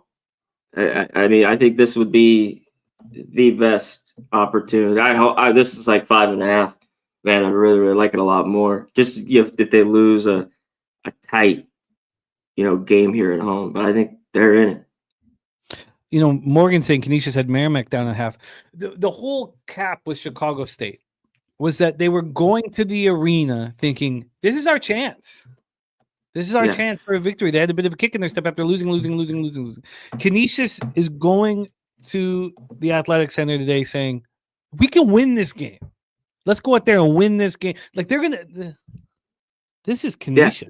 I mean, they got to be up basically at half. I mean, you can get 1.5 around there. But, yeah, I mean, I agree. Yeah, I want Canisius. Are you making Canisius official? No, there's no 4s, are there? No. There was. I don't know if I want them first half. I mean, I'm gonna. You are also thinking that first half might be the way to play it? Yeah. I don't know if I want to back them. It's just 2. I mean, these teams are so bad. I want kind of a little bit of a cushion. Like 3.5 be a lot better here first half. That's something to look for. Just a 3, a possession, shit like that. I'm always looking for, to get the best I can, of course. God, it's gonna have to be a first half full game spot then, maybe. Get the lipstick out. Ooh-wee. Those are bad basketball teams, man. Troy Torrance says line movement in this price range is telling, but in my sample, taking the road favorite is better. Yes, but we are now at a point. Though, Troy, where the line has officially moved towards Canisius. 4-cent move towards Canisius at the 3.5. All right, let's roll on. We roll on. 7 p.m. Eastern is our next spot. Iona Gales 5-10, 2-2 in the Metro Atlantic at the Fairfield Stags, 5-9, 1-2 at the Metro Atlantic. Good old-fashioned Leo D. Mahoney Arena in Fairfield, Connecticut. Let's break down this one. This is from Spoon Dog. He says Fairfield's lost 5 in a row and 4 of those on the road. In conference play, they beat one of the conference's worst teams in Ryder and then lost to the toughest road environment at the Mount. In their last game, they went 1 of 17 from 3 and lost. Chris Casey has coached at half the teams in the Metro Atlantic, and he knows this league as well as anyone. Get right home spot for a team that won 24 games last year. Iona hasn't handled back-to-back road spots well, going 0-4 in games where they didn't play their last game at home. That is from our guy, Morgan Spooner. Let's pull this one up and set this one up here. The card is coming together, and I like it. So here for this one, we have a Fairfield right now, +1 at -115. They opened up at -1 at 6:44 p.m. And then there was a 3-point move against them. Wow. So there's been a little bit of buyback, but that is not comforting. Let's just see what's gone on in the money line here. Maybe it'll give us a better idea of the market move, which I'm sure in turn is not going to. It's going to keep me off, I guess, moving on it. Fairfield right now is at -109 on the money line. They opened up at -102. Well, that tells a different story, doesn't it? Now, that's, of course, so the money line comes out at 8:07 a.m., and the spread would have been much earlier. The spread comes out. Sorry, what time did the spread come out? The spread came out at 6:44 p.m. the next night, or the night before. So the spread comes out 12 hours earlier. God, 16 hours earlier. That's a bit of a mess. Let's get into the cash flow then for this one. We have, sorry, guys, 1 second. I screwed this up. My bad. Sorry, Fairfield cash flow. Oh, that's Fairleigh. God. Okay, here we go. My apologies. 49% of tickets and 83% of the cash on the spread on Iona. Clearly they came in really early here, and that's why there was that 3-point swing. On the money line, 57% of tickets, 52% of the cash on Iona. God, that market really does throw me for a loop here. Great breakdown by Spooner as well, though. Iona coming off 74-73 win at Sienna on Monday. Fairfield hasn't played since losing 67-54 at Merrimack last Friday. Fairfield on this big losing streak, as Morgan talked about. Take it away for us here, CMAC. Gales, Stags, in Fairfield, Connecticut. Yeah, these teams are rough when I was looking at this. last night. I mean, to back one of them at all. We've had Iona here on these Fridays. I mean, they finally get the win against Sienna by a point as 3-point dogs. They've played better basketball the last, I don't know, 6 games or so. The shooting has been better. It was just so bad. Both these teams have trouble defense, especially inside. They give up some easy buckets. And Fairfield's just gone on this bad losing streak. I think they were 5-5 or 5-4, and they lost 5 straight. And 3 of those, or 4 out of the 5, on the road. So they're back here at home, and that's kind of where I want to look to them in this one. I still don't trust Iona. I've talked about that all year long. To me, I think this is Fairfield or nothing back here at home. Jimmy, it's tough to trust this team that is awful. They can't make anything. They're bad for only 41% on the year. I mean, they shoot 30% from 3. I mean, they're not good.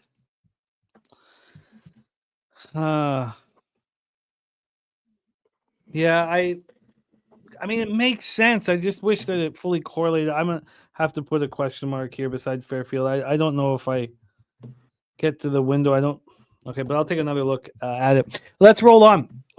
We have 2 games left in college basketball before we move on to college football. Welcome Wine Time Sports to the show. 8 p.m. Eastern, Central Michigan Chippewas, 6-8, 0-2 in the MAC at the Toledo Rockets, 8-6, 2-0 in the MAC Red Savage Arena in Toledo, Ohio. This is the final spot on Morgan Spooner's card. It says, this is he's on Toledo -5 in this one. He says, basketball is a game of chess, not checkers. Says, if you look at the early non-con, you may be very tempted to take Central Michigan here. But you need to take Toledo's non-con with a grain of salt. They have a great head coach, and he likes to put his team in situations where they're going to struggle. Says, look at their record. You will see 4 games where they were blown out by 20. Says, Kowalczyk builds his team's depth up in these early character-defining losses so that when they play Central Michigan at home in January, he blows them out. He knows these guys inside and out. These teams will be at opposite ends of the conference standings in March. Toledo is running CMU's plays better in their scout drills than CMU will in the game. Look at that. Okay, let's get into the line history here. We have Toledo -4.5. This was scheduled because it's the last game on the betting sheet. This was scheduled to be our last game, but I wanted to close out the college basketball with UCLA, Maryland, instead of Central Michigan, Toledo. We have Toledo opening up at -3.5. They're now -4.5. It is slightly juiced towards them. When we get to the total here for this one, we have a 153.5. This has gone from 151.5, so a 2-point move towards the over. When we get to the cash flow, we have 80% of tickets and 74% of cash on Toledo. So they're public, but the market is moving with them. And then quick little X's and O's spot for our second to last game on the card. We have, here we go, to set this one up for CMAC for a rest situation. The Chippewas come in off 2 straight losses. They lose at home to the Bobcats, and then they lose by 16 at Akron. Both these teams just played on Tuesday. Toledo winning 2 straight and winning at home, beating Eastern Michigan 90-87. Akron's a good team. That was a slap in Central Michigan's face against a good team. Toledo was supposed to beat Eastern Michigan. They did so. Take it away for us, CMAC. Second last game on the card, Chips, Rockets in Toledo, Ohio.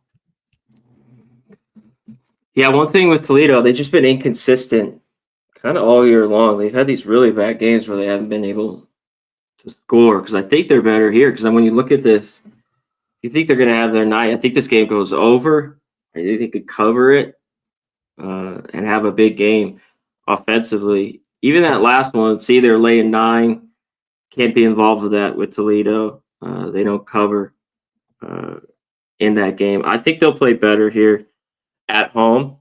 And this is shorter. This is more of a number. You know what's been with it? Even with Central Michigan in some of these games, Jimmy, especially the last couple of years between these two teams, it's either like a 2-point game or they get blown out by 20. And like I've noticed that a ton with Toledo because they're just they still don't play enough defense, and it seems like they kind of just got to get out ahead, make a ton of shots, especially at home. And I think they could do that here. So yeah, I lean Toledo in this game. Central Michigan's just really been struggling of late, and they just lost at Akron, lost by 16. I think that score might be similar. That game was at 145, and this has moved up a little bit, right? Just to 153. Yeah, 2-point move. Yeah, I mean, I agree with the move. You know, if you got 151, 151 and a half is great. That's where I try to. These overs are right in that area before it gets to the mid 150s. This is going to take a little bit more time for me. It just doesn't fully correlate just because Toledo didn't look good in that last game, as C-Mac mentioned, but the Chips getting crushed, they're obviously going to be on high alert. From an X's and O standpoint, I completely understand. Then you have the public on Toledo as well. I'm going to need a little bit more. And Central Michigan's been hit and miss on the road. You know, they've had some all right games. They've hung in and they got blown out. You know, pretty bad. What was that one where they got blown out here? I mean, was it at Valpo? I mean, that's a bad. About 93-77. Like there's a couple that are head scratchers, and there's a couple like George Mason, Minnesota. It was earlier in the year where they played well. Yeah, it's. I'm gonna need more time on that one. Let's move on to our final spot on the board, and then we'll do the last review of action, and then we move into the Cotton Bowl college football semis. We have the number 22 ranked UCLA Bruins, 11-4, 2-2 in the Big Ten at Maryland Terps, 11-4, 1-3 in the Big Ten or College Park, Xfinity Center, and it's the first game since Cronin calls the Bruins soft and delusional. Soft and delusional. The Juice saying UCLA is the lock of the day. Well, to add to this, we have our guy star of the Taint play of the day, moving on the under 138.5. He says he leans UCLA plus 4.5, but he says that the intensity and effort will be on the defensive side tonight at least. Taint play of the day is the under UCLA Maryland under 138.5.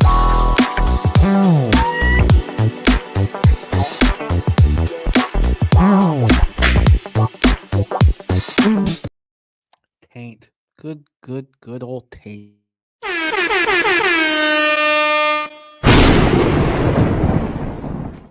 Matty Ice joined us live yesterday, swept the board 4-0. Matty Ice live with us. 4-0 board sweepage. Let's set this one up. Now, we faded the Terps, when they were at Washington. Worked out very, very well. Terps have come off of 2 straight losses at Washington, at Oregon. We have UCLA losing by 19 to Michigan on Tuesday, but that doesn't tell the full story. The UCLA shot 10% from 3. UCLA didn't turn the ball over either. Only turned the ball over 6 times. They allowed Golden to go for 36. They weren't stopping them at all, and they weren't even, allowing 94 points is ugly. So here we go. The Terps do have an advantage rest-wise. I mean, UCLA plays at home at Pauley versus Michigan. The Fires would have been just starting, then they get them out as fast as possible here to face Maryland. Probably concerns with back home as well. It's God, a lot doesn't work really for this one. Let's take a look at the total. It's at 138.5 as we speak, slightly juiced to the under. This opened up at 139.5, got down to 137.5, but there's been buyback. Let's get into the line history then for this one. From a line history standpoint, we have Maryland -5 at -105. They opened up at 5.5. This went down to 4.5, back up to 5, dropped down to 4 this morning, and now it's at 5. A half-point move towards UCLA at this number. What a fascinating capping situation. Jay Peasy says Maryland coming off of 2 losses. Now they need a win versus low energy Bruins with a fly across the country. He says, I'd lean Maryland, but under seems like the best bet. Fascinating capping situation. C-Mac, take it away. Yeah, well, I mean, those were the 2 bets here. The Wagner that we're already forming, and I'm with Taint. I'm on this under, and I'm glad it hadn't moved much. I think there's still 138.5 out there, a couple. So that's good with me. Yeah, Maryland. I think you get their best effort off the 2 losses after the trip, out west. And they've had plenty of days. That last game was the 5th. So I think you get their best effort at home. I think it's kind of a flip. I think they might be able, win the game, but cover. I don't know. But UCLA has got to get back to why they've been so good and even could stay in games, because the shooting's not there. It's not going to be there a lot for this team. They have to play great defense. They just do. I mean, if you watch them at times, especially when they go cold, it is tough. They've been dealing with injuries lately a little bit, but, I think they're pretty good to go here, at least everyone that needs to be in. Like David, he even played last game, right? Yeah, he did. Hit 13. He's a must. He's good to go. Yeah, I think Mick Cronin lights that under your ass. Just how bad they got outplayed. How hot Michigan was. This was the play for me. Give me the under, and should be a good one. I think you get both teams, playing well here tonight. Under 138.5 at -110 for CMAC. He also has Wagner plus 11. I stayed out. I didn't want anything with Michigan. There's been a couple. So I got to be on these unders. I've already been like 4 or 5-0 with them with UCLA, and I love the spot here for it. Huh. Okay, I'm going to need more time. There's just so many moving parts on that one. We'll also hear from Wine Time what his thoughts on this UCLA game is when he joins us here. That was a big missed 3 by Merrimack. It's 42 seconds left. Sacred Heart down 4. We are hitting the 30-second mark here. This is he's the good. game on the line. And they score 66-64. Then Sacred Heart's forced to foul. So this is coming down to the wire. Okay, so there we go. Let's review all action here. My cards come together, but it's going to need more work. Oh, by the way, Dabby Cab is on UCLA first half plus 3. That's UCLA first half plus 3 for Dabra. So wow, he got a 3. Yeah, congrats. And tweeted that out as well. So he's in business. Let's review all action here. Dana Delp also on UCLA plus 4.5. So for me, I think I start my card with Long Island. Then I have interest in Mercyhurst. I don't know if I get there. But I think I do. I think that is Long Island, Mercyhurst, Moyne. Then I'm very interested in adding Wagner. I mean, these are ugly, ugly dogs, but that's what's up when on these Fridays. Then CMAC was leaning towards Sienna now with this move to 6.5. Looks like a Canisius double dip for me. I'm gonna have to spend. I'm on Sienna here. Give it to me. Okay. Let's get. And the last, I want to look at Canisius' first half numbers a little bit. They shoot free throws great, but they're never winning the game. Haven't had a fucking lead to win it. So that's why I kind of like I just want to look at that a little bit more. And the other one, it's kind of in that Mercyhurst game, is that under. I'm going to look at that a little bit more, especially at 136. But yeah, give me Sienna here. That was my third one, especially now that at 6.5, I got to take that. Plus 6.5 and -1. Need dogs. Dogs fucked me on Wednesday. So then Fairfield I may get to, and Toledo I may get to, and I may get to the under here. I got to sit with the whole Cronin thing a little bit longer. Excellent work, C-Mac. Please support C-Mac. He's the star of the Hitting the Books YouTube channel, co-hosted by our friend Bobano. Please support our guy C-Mac in that endeavor. And Wednesdays on Betting with Bouquet, and Fridays on Betting with the Bag right here on Pub Sports Radio. C-Mac, thank you so much for your hard work. Go out there and get that cash, my man. Any last words for the Cappers supporting the show? Shout out to the chat, my guy JPC. Shout out to all you guys. The Juice, Textiles, everyone in here. Appreciate Morgan bringing Derek Queen, the big guy, 6'10", 6'11". He's a handful down low for Maryland. Johnny Guns, Coin, everyone in here. AOD. Appreciate it, Jamie. And I'll mess you if I move on those, but those three, I'm in. Let's get it, baby. It's cash.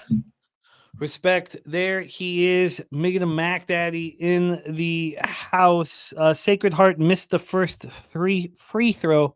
This is going to be going down to the wire here. Timeout Merrimack, 66-64 right now. I got the -2 this morning, but I certainly want us all to cash here. Let's move on.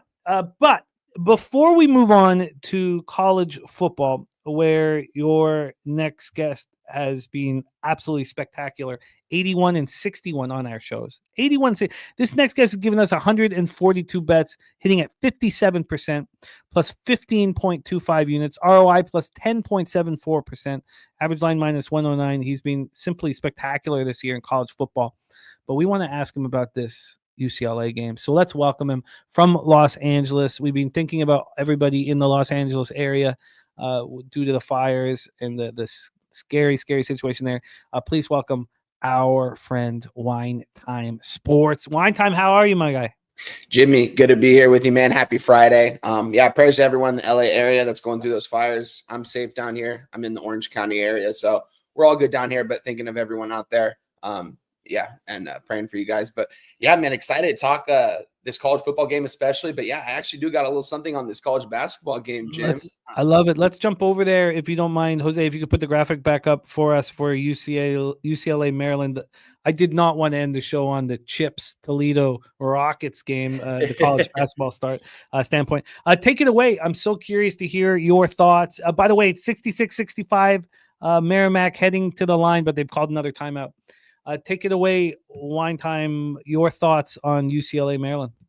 Yeah, UCLA, a very interesting basketball team to start this season. We've seen them kind of go in and out of spurts. We see them go hot. We see them go cold. We see them play lights out defense. We see them can't stop anybody at times. They're really a two-half kind of basketball team so far this season. Been watching them, and I've been fading them on quite a bit, and I've been cashing on those bets that I've been taking. With that being said, I am on Maryland in this spot, guys. I'm on the 4.5 here in this spot, coming off two conference road losses. They're heading back here at home. They're playing UCLA. Yeah, UCLA is coming off two back-to-back losses too. We saw Cronin call out the players. He called them soft. He called them delusional. He said he has nothing to prove. These guys need to step up. The coaching staff needs to step up. I mean, he's a great coach. Don't get me wrong. Cronin is. And I do think his players will huddle around him. I just think this is a really difficult spot for them. And I just have seen them play too much inconsistent basketball this year, man. I talk about it with Cab almost every single Saturday. It seems like on All About the Hoops that UCLA plays every Saturday. And so it seems like we've been talking about them. And get on them in the first half. I can definitely see that look because they can, like I say, every single Saturday with him, this team will win one half of this basketball game. It just depends which one. I think by the end of this game, Maryland's could be winning by 8 to 10 points in this one. Maybe UCLA can hang around early, but like I said, they go on those runs and then they just go ice cold. And we see them give up 15-0 runs like consistently this season. It's pretty crazy, honestly. And maybe the players show up for Cronin today. Maybe his coaching staff puts together a great game plan for Maryland. But Maryland's still a good team. I actually like their starting five roster this year. All those guys can put the ball in the hoop. So I like Maryland in the spot, guys. This will be my first time giving out a college basketball on Betting with the Bagger, Betting with Bouquet.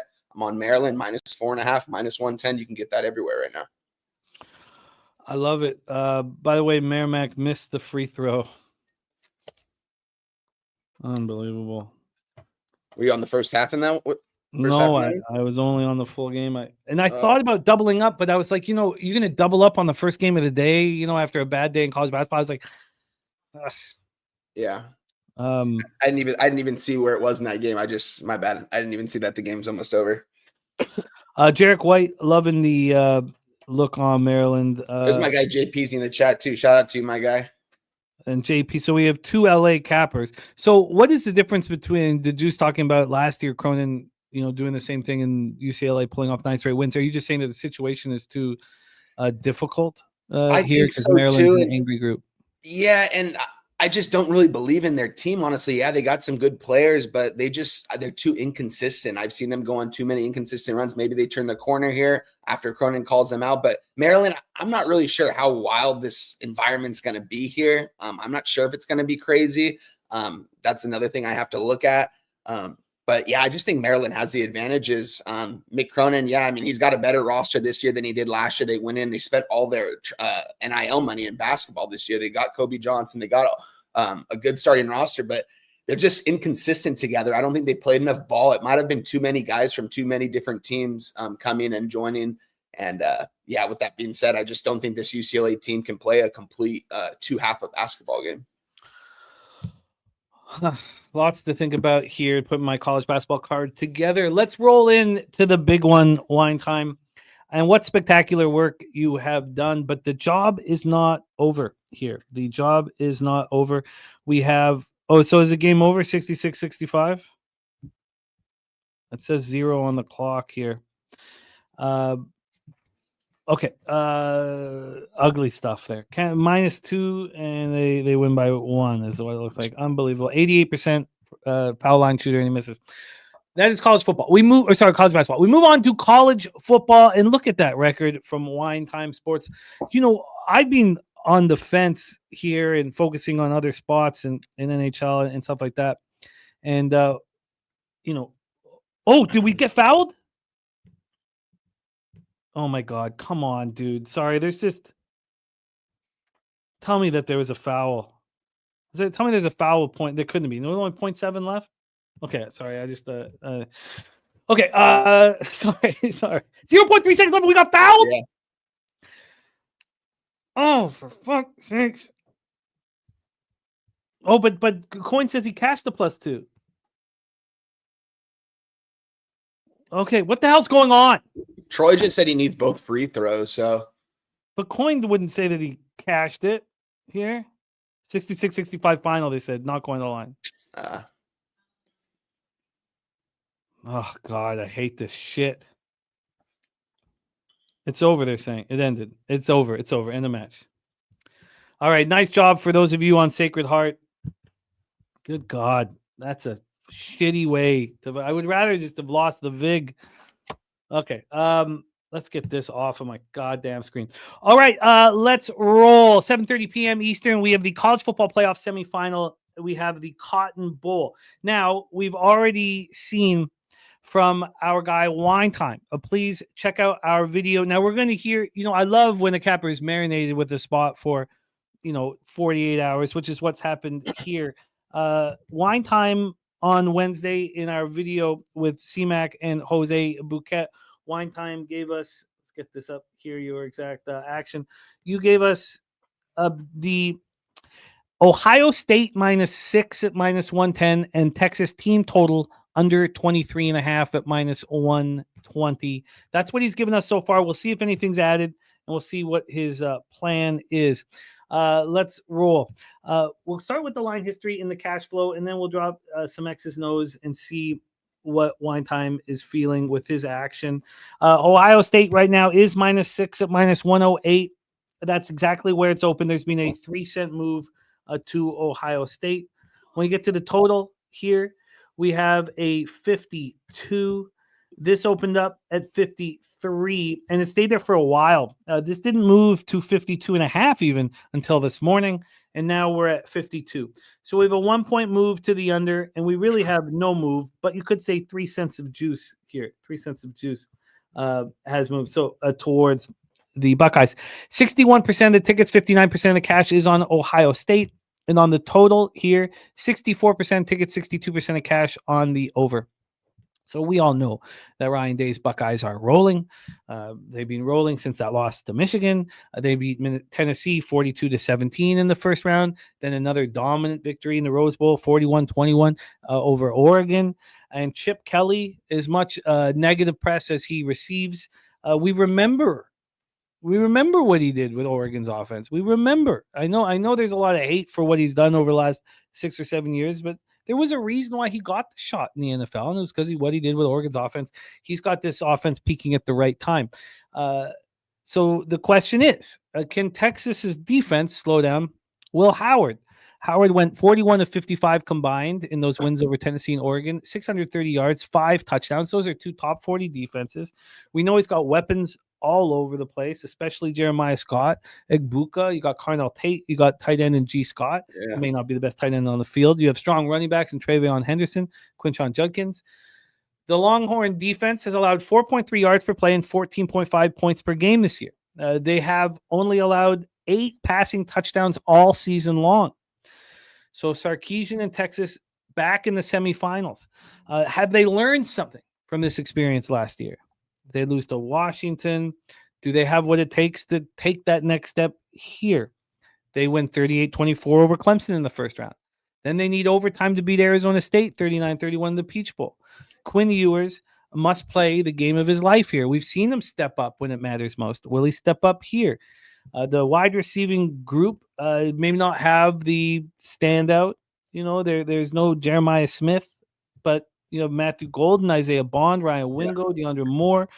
You have Gunnar Helm at tight end, who you could say is the best tight end on the field. Then the issue is they only run for 53 yards against Arizona State. Now, Kyle Flood believes that will change because Cameron Williams is back at right tackle, and that they'll just be running behind Cameron Williams, something that they weren't able to do against Arizona State and something that they did all year long. The Longhorns averaged 165.5 rushing yards a game. Ohio State's run defense was strong all year, but they didn't look very good in these 2 college playoff wins. They allowed 324 yards combined on the ground. Now, they dominated those 2 games. So we know from our guy Wine Time that he has moved on Ohio State -6, and he has moved on the team total under 23.5. We're hearing from Troy Torrance. He's on the under 53.5 and Texas team total under 23.5. Chosen one leaning towards the Texans. We got Kent Davies on a Judkins anytime touchdown. A lot of action here from Cappers in the chat. Take us home, my man. Wager Detective says Howard's 0-3 versus Texas. How do you feel about your action here on Ohio State and the Texas team total under? And are you interested in adding anything? Yeah, this is a game I'm really excited to watch, Jim. This is what college football is all about here. Winner of this goes to the national title. We've got 2 teams, man, that definitely deserve to be here. Ohio State, man. They had some turmoil at the end of the season, losing to Michigan. Everyone was saying the season was over. It doesn't matter if they win a national title. Season's over if they lose to Michigan. That's BS, man. There's nothing more important than a national championship, and that's what Ohio State is trying to compete for in this situation. We've seen them play a ton of games this season.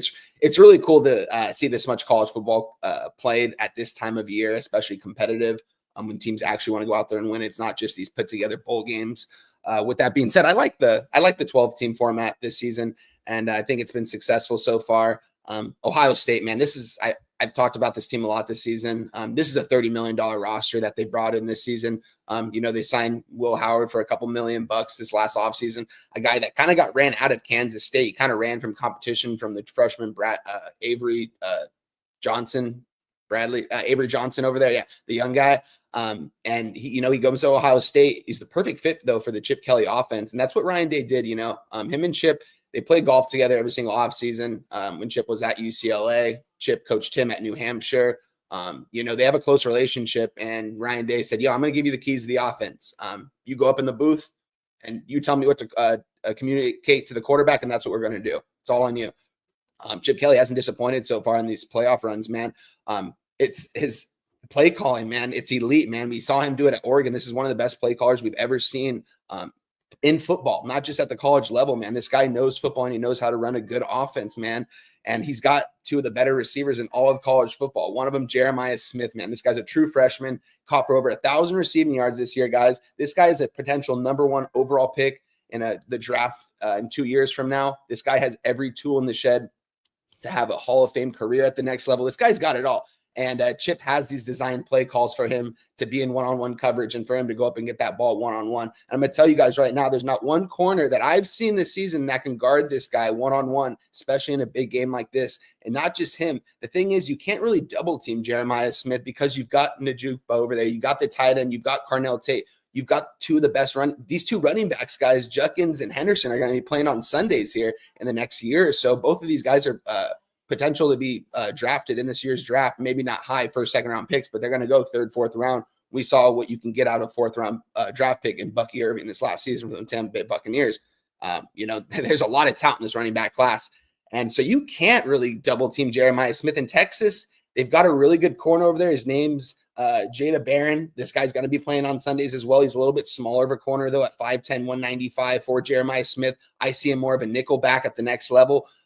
And I'm curious to see if they're going to put him on Jeremiah Smith in one-on-one coverage because he is their best corner. And if so, I think there's going to be some big explosive plays from Jeremiah Smith. And all they need is one or two of these big-time plays, Jim. It's crazy, man. We saw these balls go up to Jeremiah Smith in one-on-one coverage last week. We saw him just get the ball in open space. It's hard to tackle this guy. He's elite with the ball in his hand. He's got every tool in the shed.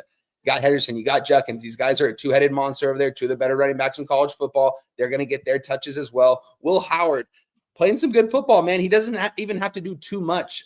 Put the ball in the playmakers' hands and see what they can do from here. And it's going to be a good one, guys. Texas, on the other hand, Quentin Ewers, man. This guy's gotten a lot of, kind of hate in the media these last couple months, or not hate, but just kind of running him out of his own school that he's brought his team to compete for this game to go to a national title. And, he's slowly starting to get those looks from the media and stuff. People are starting to give him credit and stuff. And when it's due, he's been playing some good time football, man. He does have a cannon of an arm, man. Quentin Ewers does. I do believe that so, but I do believe he is due for some turnovers in this game, especially with this elite pass rush from Ohio State. We're going to see JTT. We're going to see Jack Sawyer. These guys going to be playing on Sundays too, not just playing on Sundays, but be playing at a high level on the defensive line on Sundays for whatever team they make. Like I said, these guys might not go first round too. These guys will probably go second, third round, but these guys are going to make an NFL roster and they're going to beat these guys out for their jobs when they get there. With that being said, man, Jim Knowles, what a job he's done, Jim, for the defensive coordinator for Ohio State. This guy might have some job interviews to be a head coach here in the next year or so as well. They did everything, man. They invested so much money into this program, and Texas has done that as well. Texas deserves to be here. Texas, they've got the playmakers out receiver and Bond. They've got a couple of guys, speedy guys, but they really rely on those explosive plays. And what is Ohio State really good at? Not giving up explosive plays. And I think if Texas is going to be able to score 3 touchdowns in this one, Jim, they're going to have to hit at least 2 of those explosive plays for 50, 60 yards. I mean, you have to think ASU, they took a punt for a touchdown. They just explosive plays with the ball in these playmakers' hand, but Ohio State just has too much good personnel, good defense over there, and good special teams as well. So it's going to be tough to hit on these explosive plays for Texas. I can see Ohio State getting up early, continue to run the ball, play some good defense, and there's no way I think Texas can score 21 points here, not along 23.5. You can get a 23 at any spot right now at -110, I believe. Maybe even -150 might be a little juicy. I gave out the 23 at -120, still a little juicy, but I like that number. Last week, me and Jim talked. I was on Texas State. I was on the other team money line. I have Ohio State in the money line, I believe, to complete a parlay with you. Yeah, Jim?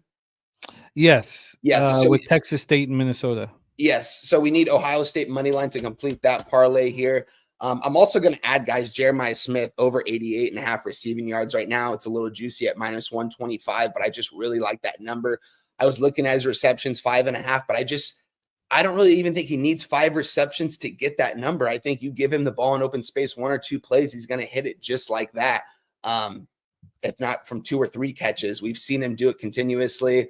So I'm not going to take the receptions. I'm just going to take the receiving yards at 88.5 -125. And I'm also on the under, guys. I gave out the under at 53.5 -110. It's 52.5 at -110 at a lot of spots right now. I like that number. I like either of those numbers. I tweeted out the 53.5 a couple hours ago. I'm not sure if it was a couple hours ago or last night. I forgot. It is on my Twitter though. Like the under 53.5 here. It's kind of been going up and down.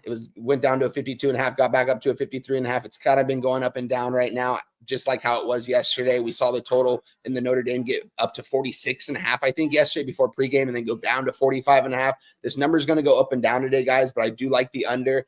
I thought both these games would go to the under. I think this one is going to get there, especially if Ohio State can get up a little bit early and lock down on defense, as I expect them to do with Jim Knowles.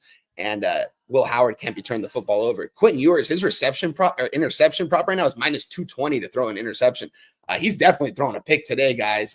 That's definitely crazy. You don't see that juicy of a number for especially a quarterback of him. Could even maybe, if you want to get a good number, over 1.5 interceptions at a plus number, I believe you can get. But yeah, man, I think this Ohio State defense and offense is just too much for this Texas team. This is going to be a great matchup between two great head coaches, though. I just think it's Ohio State. They have the roster. They've got the coaching staff. If they have a game plan and it goes as it's been going these last couple of weeks, there's not a team in the nation that can beat this team. This team's going to win a national championship. They played the way they did against Oregon last week. Don't get me wrong. Oregon, a month off. We talked about this. It's too much time off for them, I believe. They looked a little slow out there in the secondary on a lot of those plays. But I mean, at the same time, though, it's hard to cover this Ohio State team because I said they have so many athletes on this field. So it's going to be hard for Texas. Sorry for the long breakdown, but I wanted to say everything I had to say in this one. Shout out to everyone in the chat. If I probably missed what everyone said here, but shout out to you guys for being here for this game. I'm so stoked for this one. That's my action in this one. I have a question here for you. You were big on Arizona State. You believed in that football team. What's your guess if Arizona State had played Oregon? Oh man. Spread wise? What would the result be in your estimation? That is a great question because I don't know if ASU would have been able to hit on those explosive plays that are wide receivers. Scatterby, I mean, all you have to do is really get the ball in his hand, I guess, and see what he can do with it. I think it might have been a little bit too one-dimensional for Oregon, though. With the time off, though, that's a tough question, Jim, honestly. That's a great question. I don't know. I think Oregon, I didn't think that game was going to be as much of a blowout as it was. I expect Ohio State to win by 7 to 10 points, but I didn't expect it to be 34-0 at one point in that game. Do I think ASU would have done that to Oregon? Absolutely not. But yeah. So, I mean, Troy's saying that Arizona State loses by 27 to Oregon. The one thing that's kept me off betting Ohio State at this point is that I'm just uncomfortable with the bias of what we just seen. And that's all. That's it. It's just I'm uncomfortable. I'm uncomfortable because we've watched Ohio State dominate. We talked about how this was a year where there was so much parity.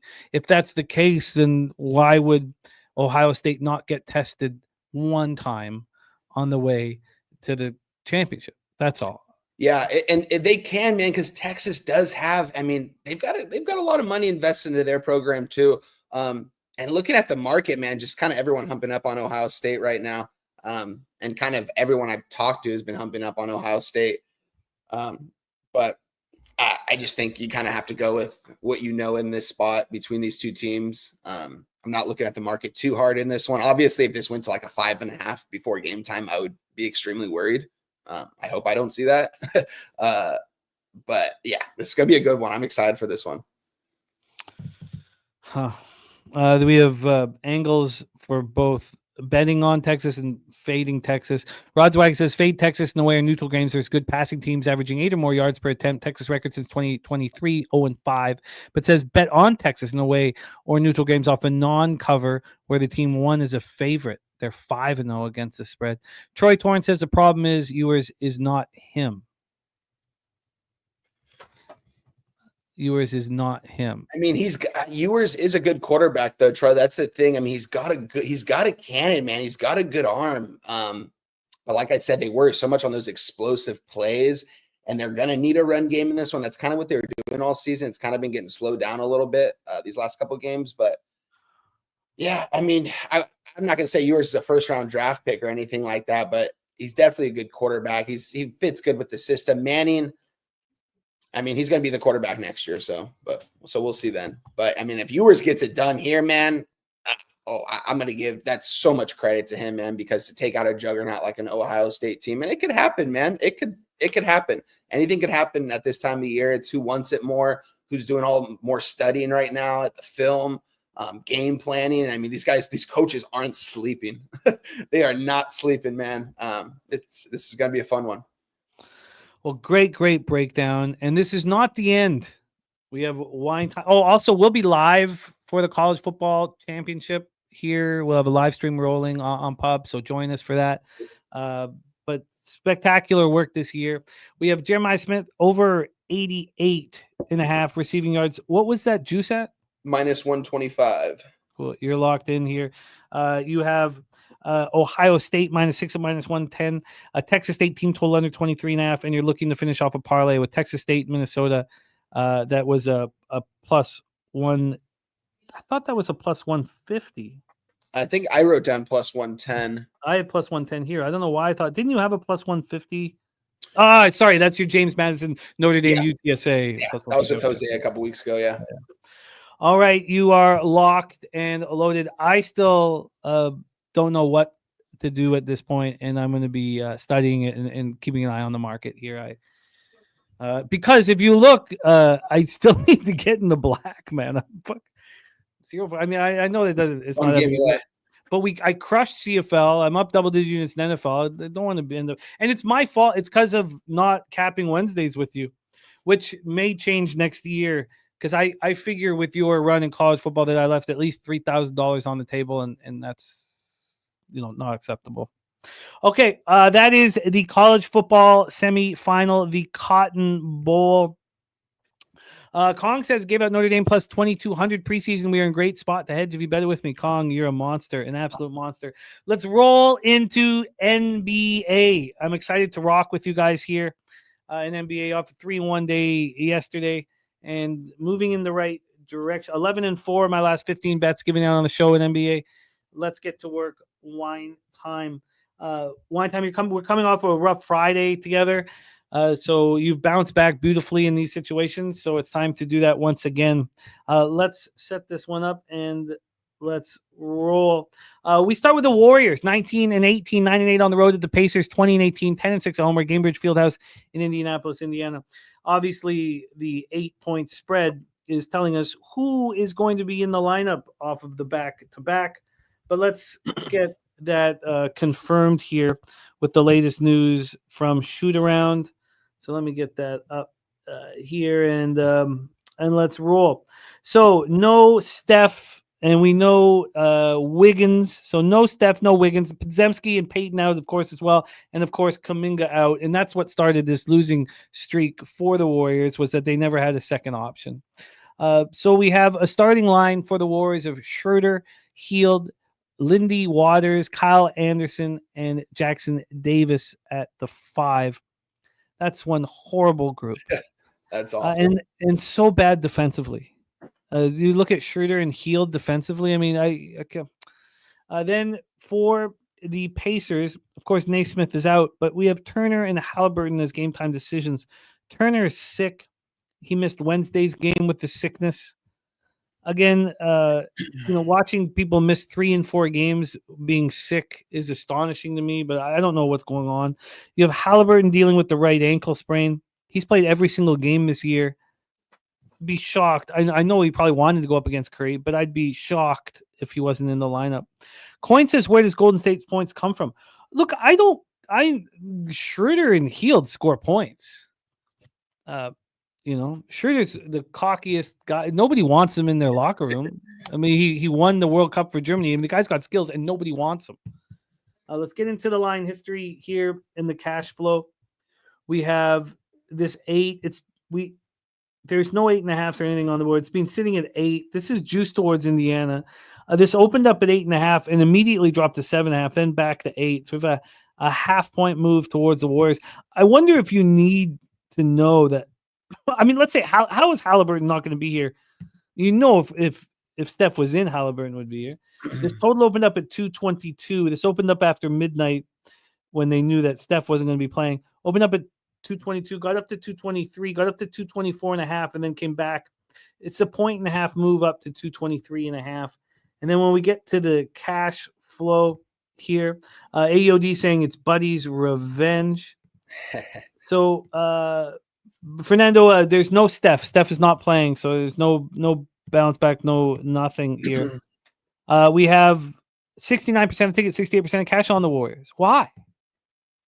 88% tickets, 89% cash on the over. Haven't we all seen the Warriors change into the team that we remember? These two teams, Warriors are 3-2 over the past 5, playing at the 20th fastest pace, 97.9 possessions a game, shooting 49% from the field and 40.4 from 3. Maybe they keep shooting like that from 3, but they're not going to be getting easy buckets in the paint. Maybe they will because they're going to shoot 45 threes. Pacers are 4-1 over the past 5, 13th fastest pace, 99.8 possessions a game. They're also shooting the ball well, 49.7 from the field and 37.9% from 3. Take it away for us here. Wine time, Warriors, Pacers. Yeah, this is one of the games I have a plan. I tweeted it out. You can get the same number right now. I'm on the Pacers, guys, -8, -110. I think they're going to smash these guys by double digits at home. Pacers started off the season really slow, man. We questioned what was going on, something in the locker room, something with the coaching. They've got a good starting 5 out there. They've got a decent bench. We saw them go to the Eastern Conference Finals last year. This is a good team. They got some good players over there. I like Siakam. I like Turner. Matherin's good. Halliburton, we already know he's a good player as well. Warriors don't really have much going tonight, and we're seeing, I don't know why there's people are taking them right now. I don't get it. I see nearly 70% of the money and bets on them. Doesn't make a lot of sense to me. I got in on this a couple hours ago, and I'm looking at my book, and 2 of my books don't even have this game up anymore. I'm not sure why. Let me refresh really quick. Oh my God, Jim, it's a -10 right now. What the hell just happened? Dude, it's a -10. I just refreshed. It's a -10 right now. See if you're getting the same thing, because I just refreshed. I think it's the announcement of all the players actually not playing. It must have just happened when you were talking about that, Jim, because when you talked about it, I opened it up, saw nothing on. Now it's a -10. Did give out the -8 on Twitter. I still like the -10. They're going to take these guys to the woodshed today by double digits. This is a good starting 5 against a not good starting 5. Pacers heading in the right direction. Warriors kind of heading in the wrong direction. Started off really good this season. Injuries are really hurting them. Kuminga, a player that they're probably their second best player on their team. His absence is huge. Curry not playing, huge. Wiggins out for personal reasons, I believe, as well. It's going to be tough for Golden State here, man. Give me the Pacers here. Gave them out the -8. You're watching, you haven't taken this. I still like the -10 because they're going to beat these guys. Oh, it's a great job by you guys. Saturated gave him a 7.5. You're getting the 8. Unfortunately, I let jealousy keep me off these games. I can't help it. It's just this. Someone gets a 2.5 point better, a 2 point better. I just get jealous. I got to fix this because I'm probably leaving money on the table. But yeah, because honestly, I would still take this number at a -10. I think that shows us right now that they're gonna beat these guys by a lot today.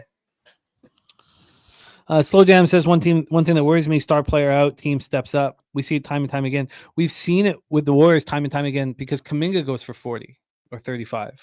So, but I hear what you're saying. A 9.5 -115 at BetMGM. Saturated says then take the first half. But do you think that the Pacers could be have a bit of a letdown when they go out on the floor and they look at the Warriors? That's my assumption. That's why I'm staying away from the first half. I think in 4-quarter game with these two teams, the Pacers they beat these guys by 10+ in any world. First half, I don't even want to mess with it. Because who knows? I mean, if they don't cover the first half, I'm going to look into get out on the Pacers again at second half.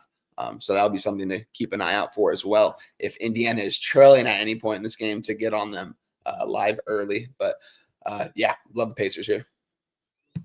Yeah, Rod. Yeah, Kuminga amongst others. We were talking about that all out. I wonder. It's interesting textiles about the under here because I do think that there is some truth to what Nutflush is asking. He says, "Do you see a lot of defense being played tonight? Who's I mean, this could just be flying up and down the floor. Now, they're not playing at that fast of a pace, but they're shooting the ball very well. Now you take out the Warriors shooters. What is it at right now? Is it at a 223.5 still? No, it's down to 221 with the Exodus. Wow, that's crazy. Yeah. This is definitely like that look by Nut Flush. Maybe get at a team total. I don't know. I'm going to stay away from the total in this one. I definitely lean towards the under. Gun to the head. That's what I would take. So you think you see defense being played here? Somewhat. I don't really see Golden State being able to score 100. God, Kyle Anderson makes slow-mo Joe Ingles look fast. I know. If Kyle Anderson, they're going to need Kyle Anderson to hit like 5 or 6 threes today. You know what I mean? And they're going to need Buddy Hield to play a little bit on defense. Buddy Hield, he can get hot. You know what I mean? He can get hot. We've seen him drain some threes. We've seen Shooter. He can put the ball in the bucket. But yeah, these guys are going to be playing a lick of defense out there, man. Do you think that maybe that the first half over is the way to bet it, because there's a possibility that the Pacers are up a huge amount, which not only opens up the back door because they stop playing all their players, but so it not only opens up the back door, but everything will slow down here. I wonder if that is the way to do it. Is the first half over? What can you get right now? What is it? A 110, 109.5. Right now, I'm just looking at 365, but 108. Okay, yeah, that's a pretty good number. Let me look at mine. I'm gonna pull mine up right now. First half. That is so low. I'm getting a 108 right now, Jim. Now the problem is the public's all over this over, and the books keep dropping it. But that's the full game over. Yeah, and this game could go to shit. It's a tough one. My book right now is giving me under 108 in the first half. So I hate going back to this, hammering it for too long, because but I don't think think long, think wrong, or any of that shit. Yeah. And Rod's Wag says extremely tired team playing their 5th game in 7 days. I thought that wasn't allowed. 5th game in 7 days. Let me just check that out here quickly. I thought they weren't allowed. Okay, sorry about sticking with this game. It's just there's so many moving parts, and we don't have a huge NBA card. Yeah, no, you're good. And then we'll move on to the next spot here on the board.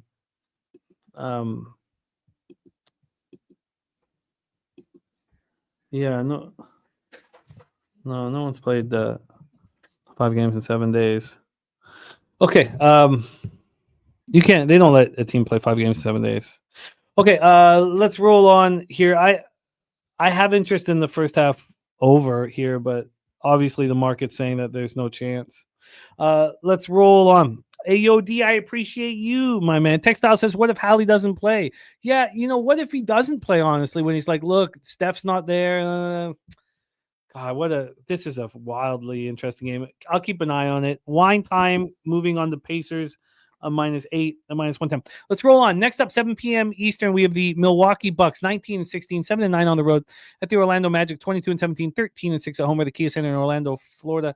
Expecting Banchero to make his debut. I would have swept the board in NBA last night if I didn't add the Magic in late.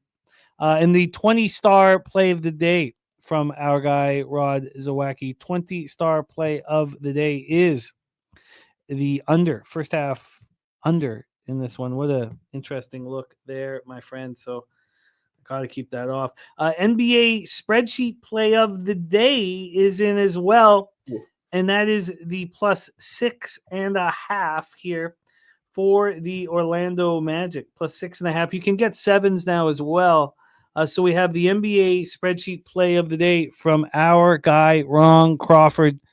And that is fascinating. Moving on the Magic with Banchero back, expecting the bounce with the star player coming back instead of the opposite, but maybe because they lost so bad last night. Shout out to our guy, Ron Crawford. Ron Crawford!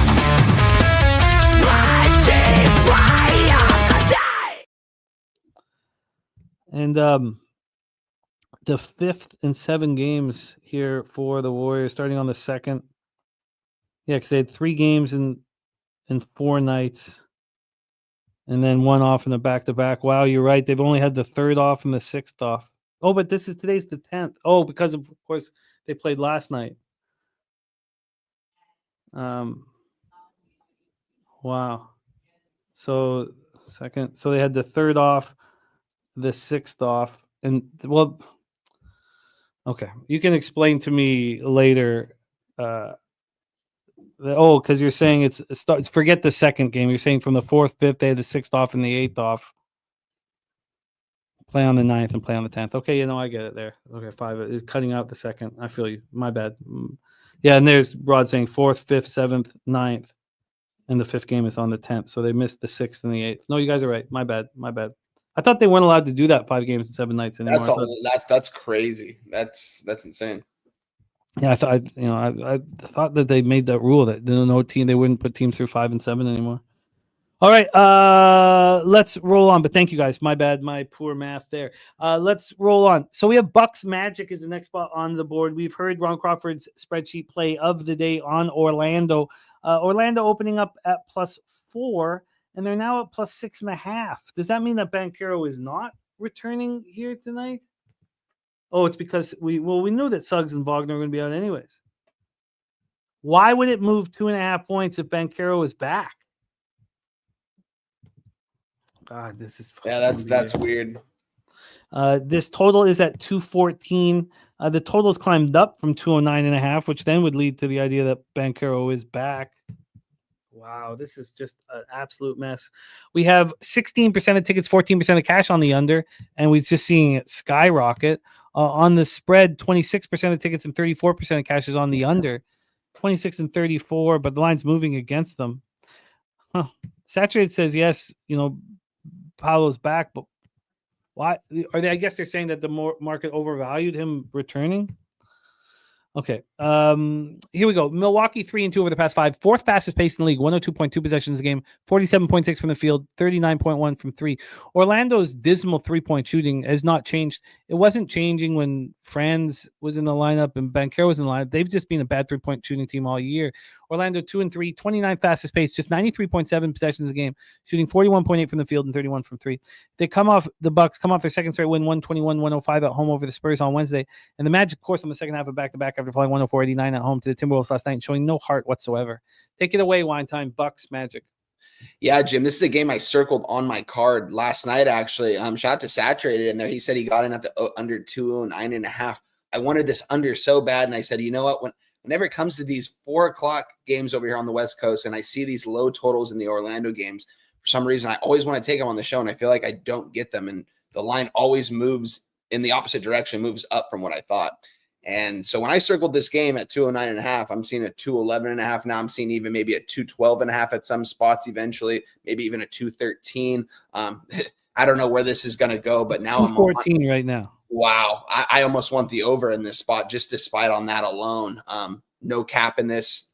I don't have too much of a cap at Paulo. I'm not sure if he's going to be playing or not. He's one of the better players in the NBA right now, one of the better up-and-coming players. He's been out all this time. Orlando kind of holding their end of the deal. I mean, 22-17 at this point in the season without 2 of their best players playing right now. Very impressive. They are a younger team. The Bucks, I mean, the Bucks are they're a championship or bust pretty much for them, I feel like, at this point. And maybe it's weird seeing this line go in Orlando's direction. If Paulo's back, it's all really weird in this spot. So I'm going to go ahead and just stay off this game. I want to take the over, even though my original cap on this was the under. And then just kind of knowing what I've been seeing these last couple months in the NBA on these Friday totals and stuff, and just kind of thinking like, what if this moves up? And I know if I take it now at the 209.5, I'm going to be pissed off because I know it's not going to hit if it goes in the opposite direction. And that's what it did. And it's only going more and more up. So I'm just going to stay away from this game. I definitely think the Bucks could smash in this one, and this could go way over the total. If it's Paulo's first game back, maybe there's some rust there. I'm not sure if he's going to be a minute restriction. I haven't done too much research into that. So for those reasons, I will be staying away from this, I believe. Maybe when he's confirmed in, this drops back down to a number that's more comforting. Like a 5. If it got to, that's what I was going to say. If it gets to a 5, I wouldn't even take the +5 I would just take the Magic money line. Honestly, I don't know though. This is a very confusing game. A game that it's when I originally wanted the under for a low total between these two teams, knowing the Orlando Magic, and then just seeing going the opposite direction. We don't know who's going to play in this one. The Bucks, an inconsistent team this season. Only 3 games over 500 right now at this point in the season, and they've got 2 superstar Hall of Famers playing for them. This is a very tricky game. All right, let's roll on. God, it's funny how NBA things just become so difficult. Crazy, man. It does, dude. It really does. I'm glad we don't do this NBA in the beginning of the show because there's just so much information just comes out throughout the day, man. It's so hard to cap these games the night before. Nowadays, it's crazy. Rod's Wax saying bet under the total in Orlando games after failing to cover 4 or 5 of their last 6 against the spread. 9-0 to the under in that one. Let's roll on. Mel in the house. Mel, great to have you. That was such a great look on the under 25.5 saves from Mackenzie Blackwood. It's a tricky card tonight, Mel. I'm only on the Habs. Be curious to hear what you're doing. Let's roll on. 7 p.m. Eastern with the New Orleans Pelicans. 7-31, 2-15 on the road. The Philadelphia 76ers 15-20, 6-10 at home at Wells Fargo Center in Philadelphia, Pennsylvania. Let's get a look at the situation here.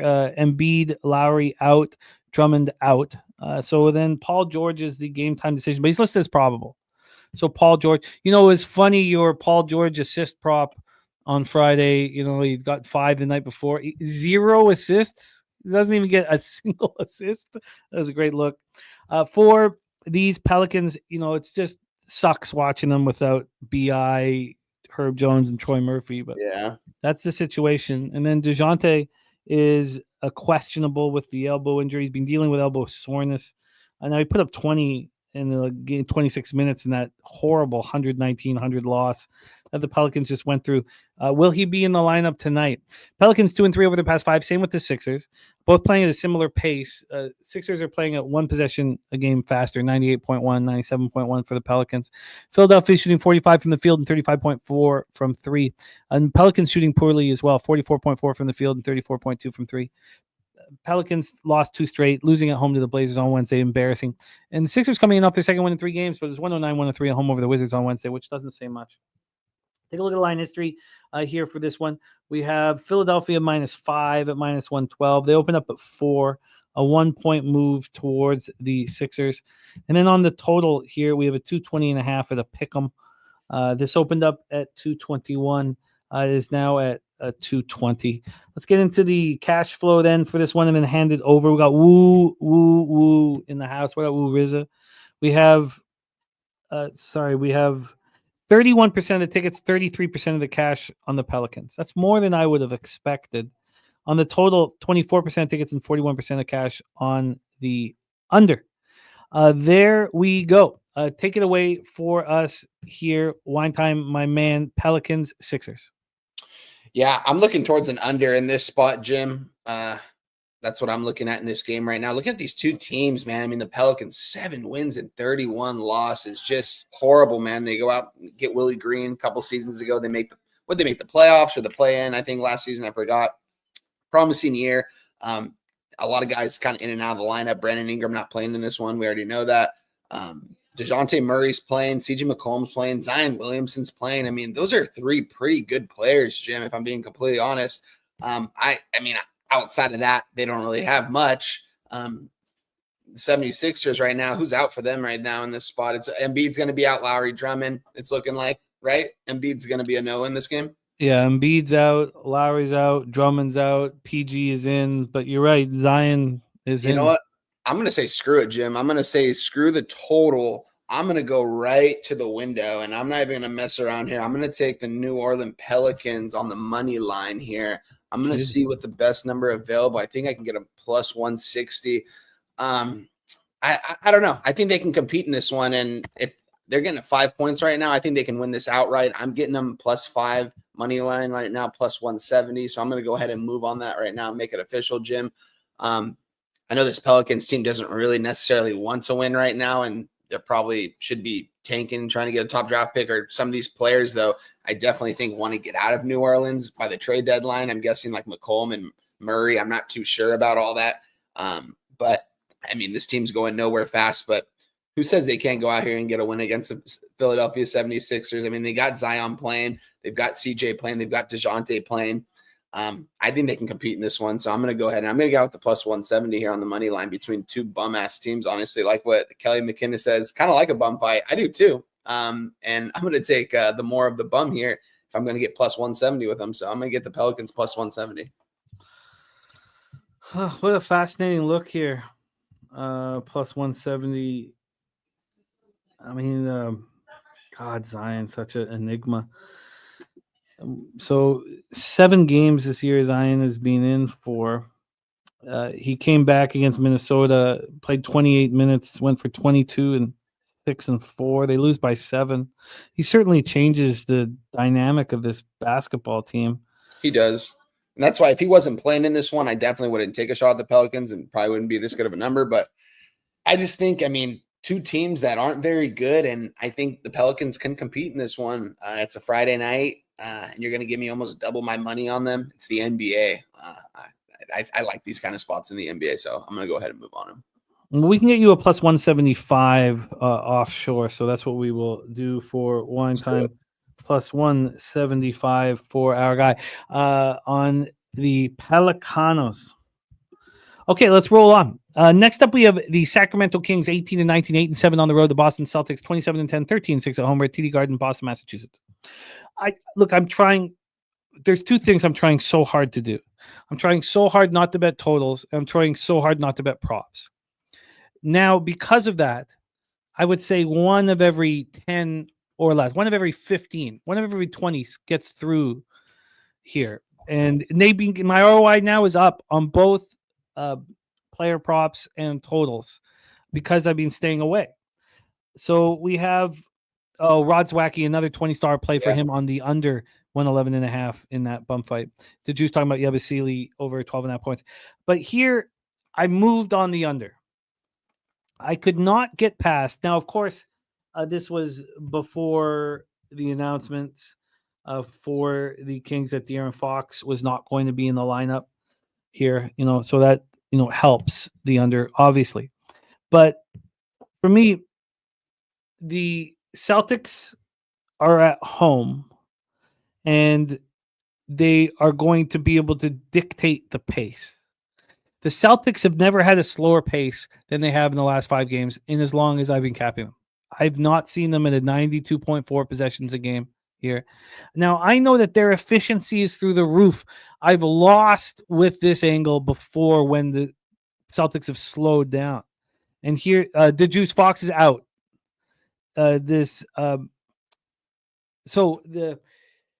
They've slowed down to such an extent that I don't think that even with efficiency that they're going to be able to get in the 230s. So I was watching this total and I was like, good God, do I have to bet it? And so I bet it and I bet it and I got 229.5. We're now at a 228. I do see a 227.5 out there. See a couple books at 227. A very sharp offshore now has 227 juice to the under. Not our main one, but what I think is the second sharpest book. So it's moving towards the under. Saturated says Celtics smash early and often. So we know that this total right now, looks like it's going to go down to 227 flat. But right now we have a 228 minus 111 to the under. It opened up at 230 minus 106 to the under. This total was all over the place. It opened up at 230. It got up to 231. And then it dropped 229. Then it got back up to 230. It must have got back up to 230 after I bet it. Interesting. Because I got it at 229.5. And when I got it at 229.5, it was at 229 here offshore. Then let's take a look at the side here. From a side perspective, we have the Celtics right now minus 11 at minus 105. They opened up at minus 10. We have a 1.5 point move towards the Boston Celtics. When we take a look at the cash flow for this spot, we have 14% of the tickets and 23% of the cash on the under. It was very similar. It was just as I had to move on it. I didn't know that, of course, that De'Aaron would be out, which is helpful. We have 46% of the tickets on the Celtics and 37% of the cash. The line is moved because of Darren Fox not being lineup, not because Cash is on it. Justin McKelvey says Fox listed as game time decision on RotoWire. I have Fox listed as out. Do you want to refresh it? He's being ruled out despite participating in the shoot around this morning. Ruled out. To refresh it. Okay, so here we go. Stacks play today is on the Kings plus 10. Again, let me hit you guys with it again. He is being officially ruled out. Okay. So, Sacramento 5-0 over the past 5, fifth fastest pace in the league, 100.61 possessions a game, 46.4 from the field and 37.7 from 3. Boston shooting 38.2 from 3. It's down a little bit from what they were shooting earlier. Playing very well. 4-1, 30th pace, as I said, 92.4 possessions a game. Kings come in off their 5th straight win. 123, 118 in double overtime. Celtics have won 4 of 5. Take it away for us here, Wine Time Kings Celtics. Yeah, I just want to give a quick little shout out to the chat. Appreciate you guys for being here. Sorry, I kind of came in hot on that college football game chat. I didn't get to give you guys a shout out, but appreciate you guys for being here. I see Textiles right there. Woo, Saturated, my guy right there. Hope you're doing good. Kelly McKinnis, good to see you. Presidential Mind. Justin, my brother right there. Good to see you. Ron Crawford. I saw Rod Zawacki in there too, my guy. Appreciate you for showing out here. Troy Twins was in here earlier. Pipe Layer, DeJuice, all of you guys, man. Yeah, with that being said, this seems like a Celtics smash spot. I'm not going to take it though. Fox, yeah, he's not playing in this one. I want nothing to do with this game. Celtics laying double digits without Fox. Maybe the Kings show up here in a way without their star player. Kings definitely playing better basketball the last week or two. But I still don't think they're heading in the right direction against a Boston Celtics team that, they're returning NBA champs. It's probably the best team out there right now. Still. And I'm not going to get in front of their way. My book has them at 11.5 right now, minus 110. This might get to a minus 12 here before tip off. And if so, I do believe the Celtics take care of business here. They can kind of name their number against anyone in the league and get it if they want to. So I definitely think I wouldn't take the Kings here. Shout out to my guy Justin though. Hope you cash on that. But yeah, I'm staying away from this game. Ron Crawford says 4 games on the road, back at home. Give me the Kings. So this is just my experience with the Celtics. When they have the extra day of rest, I've been wrong doing it. And I've done it, and I love doing it everywhere I go. Again, in basketball and hockey, you have a great road trip, you come back home, I want to fade you. Here is the tricky part because they get the extra day. And so I've done this with the Celtics. They've won by 30 in my face. I agree with you guys with your plan of attack here. I get it. I completely get it. But the extra day of rest, it changes it. When the team comes off of a road trip, they finish the game on, let's say, a Wednesday night. They fly back on Thursday. They play on Friday. Fade for me. But when it's the Tuesday, they come back on Wednesday. They go to the facility and relax and shoot it, don't have to push hard. It just, I get screwed, especially by these Celtics. So I'm just on the under 229.5, expecting the Celtics to completely dictate the pace, and that pace now being very slow.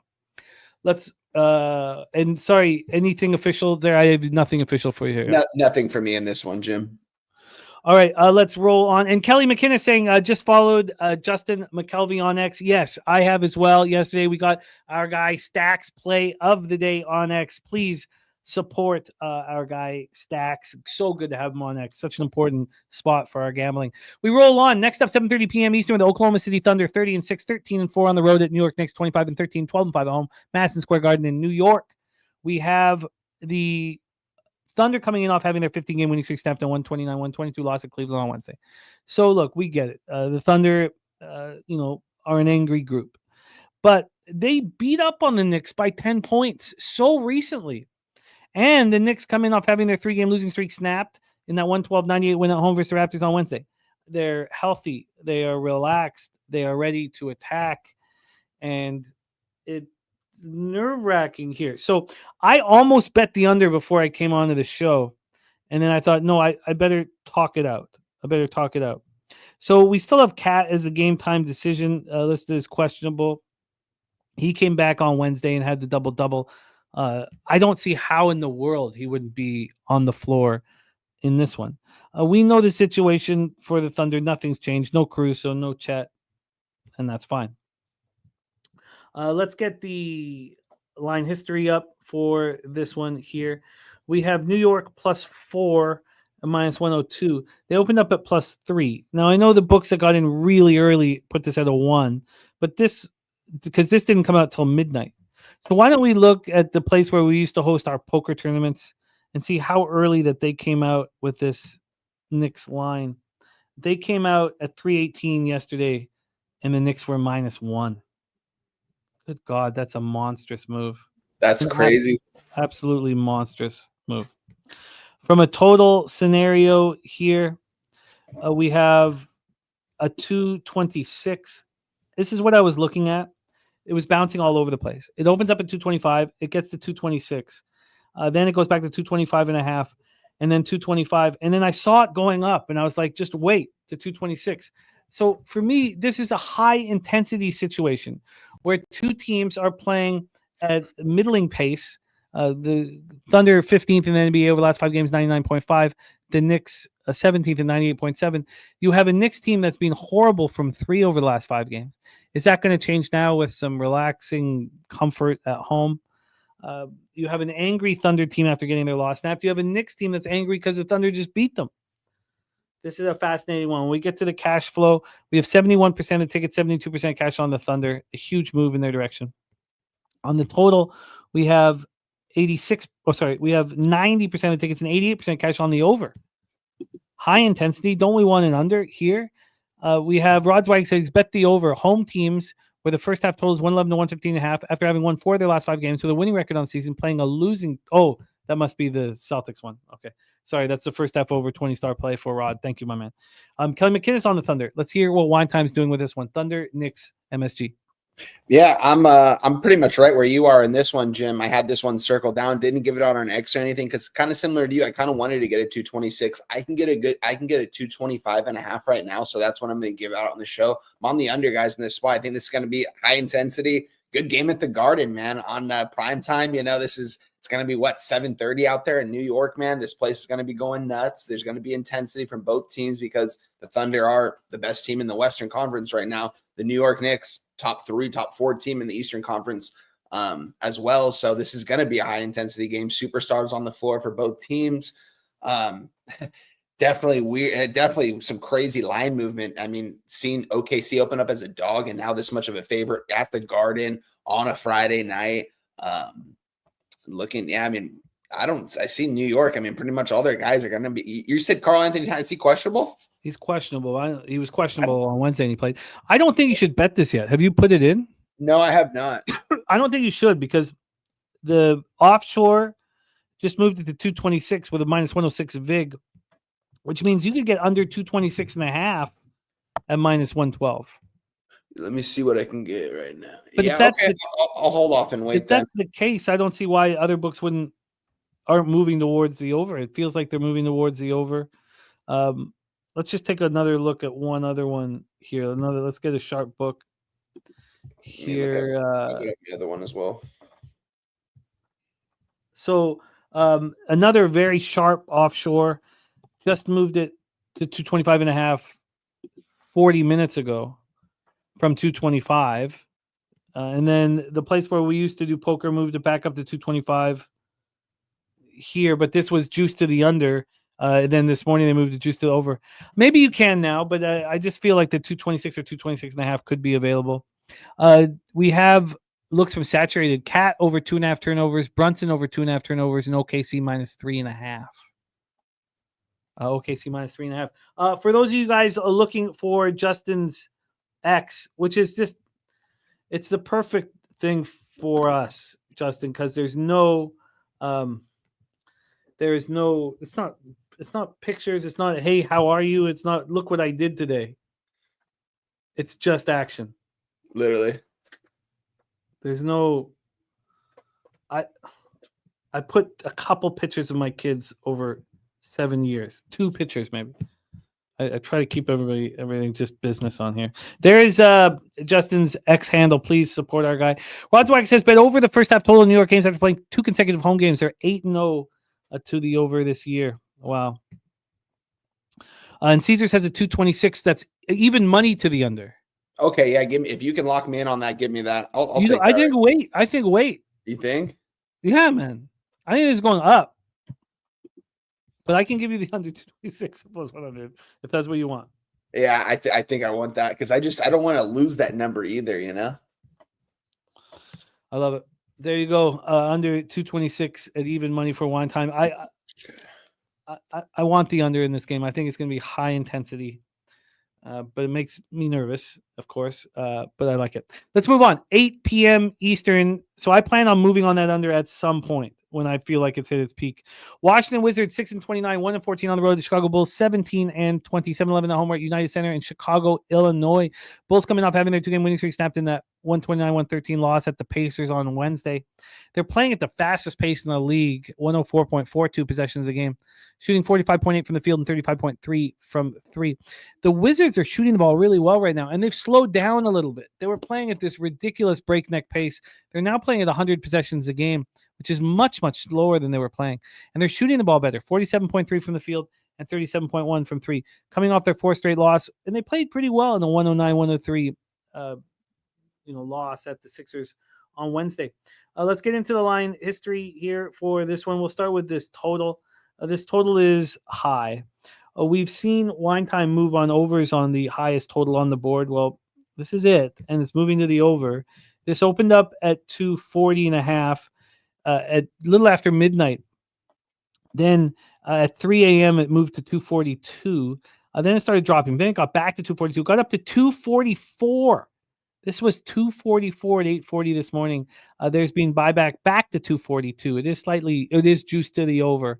So we've gone 1.5 to the over.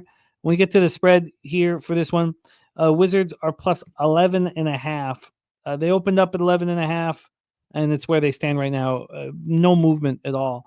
When we get to the cash flow for this Wizards spot, 59% of the tickets and 67% cash is on the over. And then on the side, we have 59% of the tickets, 62% cash on the Bulls, and no movement. I mean, should Saturated says Bulls smash job. This is a revenge spot here for these Bulls, says our guy Saturated, of course, following all these Chicago teams so closely. Wizards won on New Year's Day 125-107.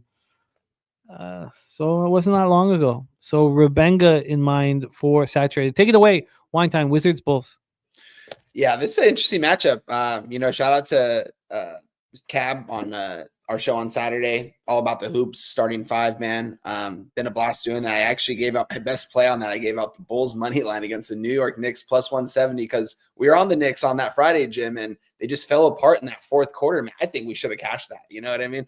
But they fell apart, and I was like, I'm going to fade these guys against the Bulls on Saturday. Gave it out. Bulls had a great second half. That Knicks team.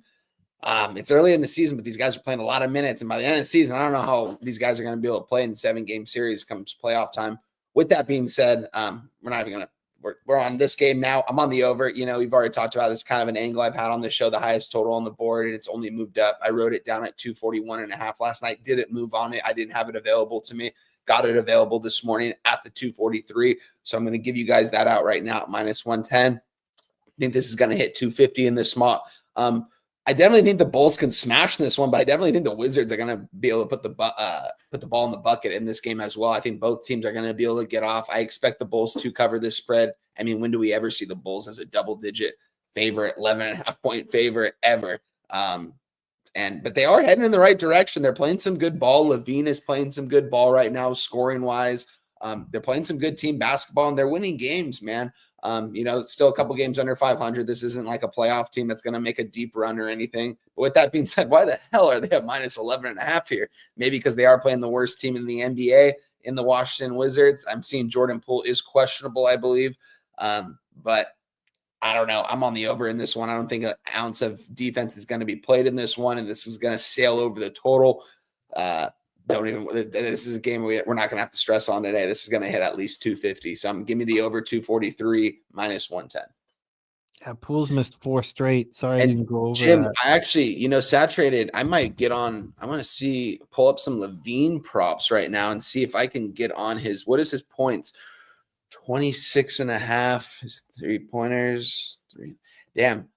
You know what, Jim? I'm going to go ahead and I'm going to move. I'm going to give out a player prop because I've been cashing on Levine's kind of been my DeRozan this last couple weeks here. And I'm going to move on Zach LaVine over 26.5 points minus 110. I think he's going to be able to get off here. I don't think the Wizards are going to play too much defense. And LaVine, his over 3 props right now is over 3.5. It is for plus money, but I do think he's going to be able to get to the bucket. He's going to drive to the rim. He's going to cause fouls. He's going to wave his hands in the air, like he always does. If he doesn't get fouled, he's going to get some of these fouls. And I think he's going to be able to score 30. He's going to need to score 30 if we're going to go over this total, I believe, tonight. And if Jordan Poole's out there guarding him, that's easy money for LaVine. I see what's going on now. It took me a while. Now I hate talking about this because it doesn't really work, but there is a sickness going through the Wizards locker room. So both was it Sarr? Yeah, Sarr and Johnny Davis are both may not play because of a sickness. So that's an issue there. We also have Stacks. We have the corner of Stacks and Wine Time Boulevard. That does sound nice. Does sound like a nice place to visit. Stacks and Wine Time Boulevard in effect here, both on the over. Shout out to our guy Justin. Stacks, stacks, stacks, stacks, stacks, stacks, stacks, stacks, stacks, stacks, stacks, stacks, stacks, stacks. And Dan Kelly says Koulibaly was sick a couple of days ago, which, happens so often. By the way, Saturated says, forgot to mention Shea over 6.5 free throws is his best bet of the day. Shea over 6.5 free throws. All right. Philly Eagle Flyer. Nice job, my man. Excellent work. Monaco tying it up. Let's go into our very last game of the day. And then we have 201 votes in on whether Jose should give up his confidence pool free roll to someone in the chat. And looks like he's going to have to give it up. But I have offered him, if he beats me, the free roll back in business. All he has to do is beat me. How easy is that? He's last year's champ. Let's roll 9 p.m. And people were saying that I was bullying him because I think it should go to somebody in our chat. Fuck, I'm the Robin Hood of bullies, man. The fuck. Brooklyn Nets 13-24, 8-12 on the road at the Denver Nuggets 21-15, 11-7 at home. We're at Ball Arena in Denver, Colorado. Let's get into the line history here for this one. This is a fun one to end it on, eh? Fucking Nuggets 14-point favorites. Open up as 15-point favorites. Again, you want to catch the Nuggets in a situation where they're trying. This total has just dropped flat. Opened up at 222.5, now 219 and a half. And then from a cash flow standpoint, we have 57% of tickets, 51% of cash on the Nuggets. There's 43 and 49 on the Nets here. 93 and 90 on this over. Nunya says, about to book my ticket for San Antonio. Says, anyone else going to be flying in Thursday night and out Monday morning? I hope everybody flies out Monday morning because we have the big comedy show on Sunday night, and it's just a great way to kind of, put a bow on it and all that. But I hope everybody leaves Monday so we get the whole bill. But we'll all. I got to be in the bar Thursday morning for all the action here. So, okay, let's get into the situation here. Nets coming off their Thursday loss, 113-98 at home to the Pistons on Wednesday. The Nuggets coming off their second win in 3 games, 126-103 at home to the Clippers on Wednesday. Am I sitting here going to expect expect Denver to go all out? I mean, we have Jokic sick, so he's going to miss it. I guess he comes out. He's already missed 2 straight being sick. We have the sickness obviously going through the room. Aaron Gordon doubtful. Then we have, who cares there? So then we have Russell out. I mean, that's obviously a problem for offense here. A shin contusion. Guy's got a bruised shin. God, these guys are such fucking babies, man. So we have Simmons, Johnson, Williams, Clowney, and Claxton for Brooklyn. And then for the Nuggets starting five, Westbrook, Jamal Murray, Brown, Porter, and then of course is Jokic going to play? I will. Mr. Belvedere, I love Jose very much. I didn't realize that that I would be taking this heat here. And by the way, Nanya says got his Cappers contest winning, burning a hole in his pocket. I love it. Take it away for us here, my man. We have the Brooklyn shooting 31.7% from three over the last little while, playing horrible. Nets Nuggets. Yeah, man. Shout out to the chat. Shout out to Nanya winning the Cappers contest, man. That's big time right there, man. I was probably near the bottom this year. My picks were horrible this year, as my NFL was this season. Wasn't able to put as much time as I'd like to. I will next year, but shout out to you, my guy. You killed it. Yeah, don't spend all that in one place, my man. Book that ticket to SA, man. I'm excited to see you out there. I'm excited to see everyone in the chat.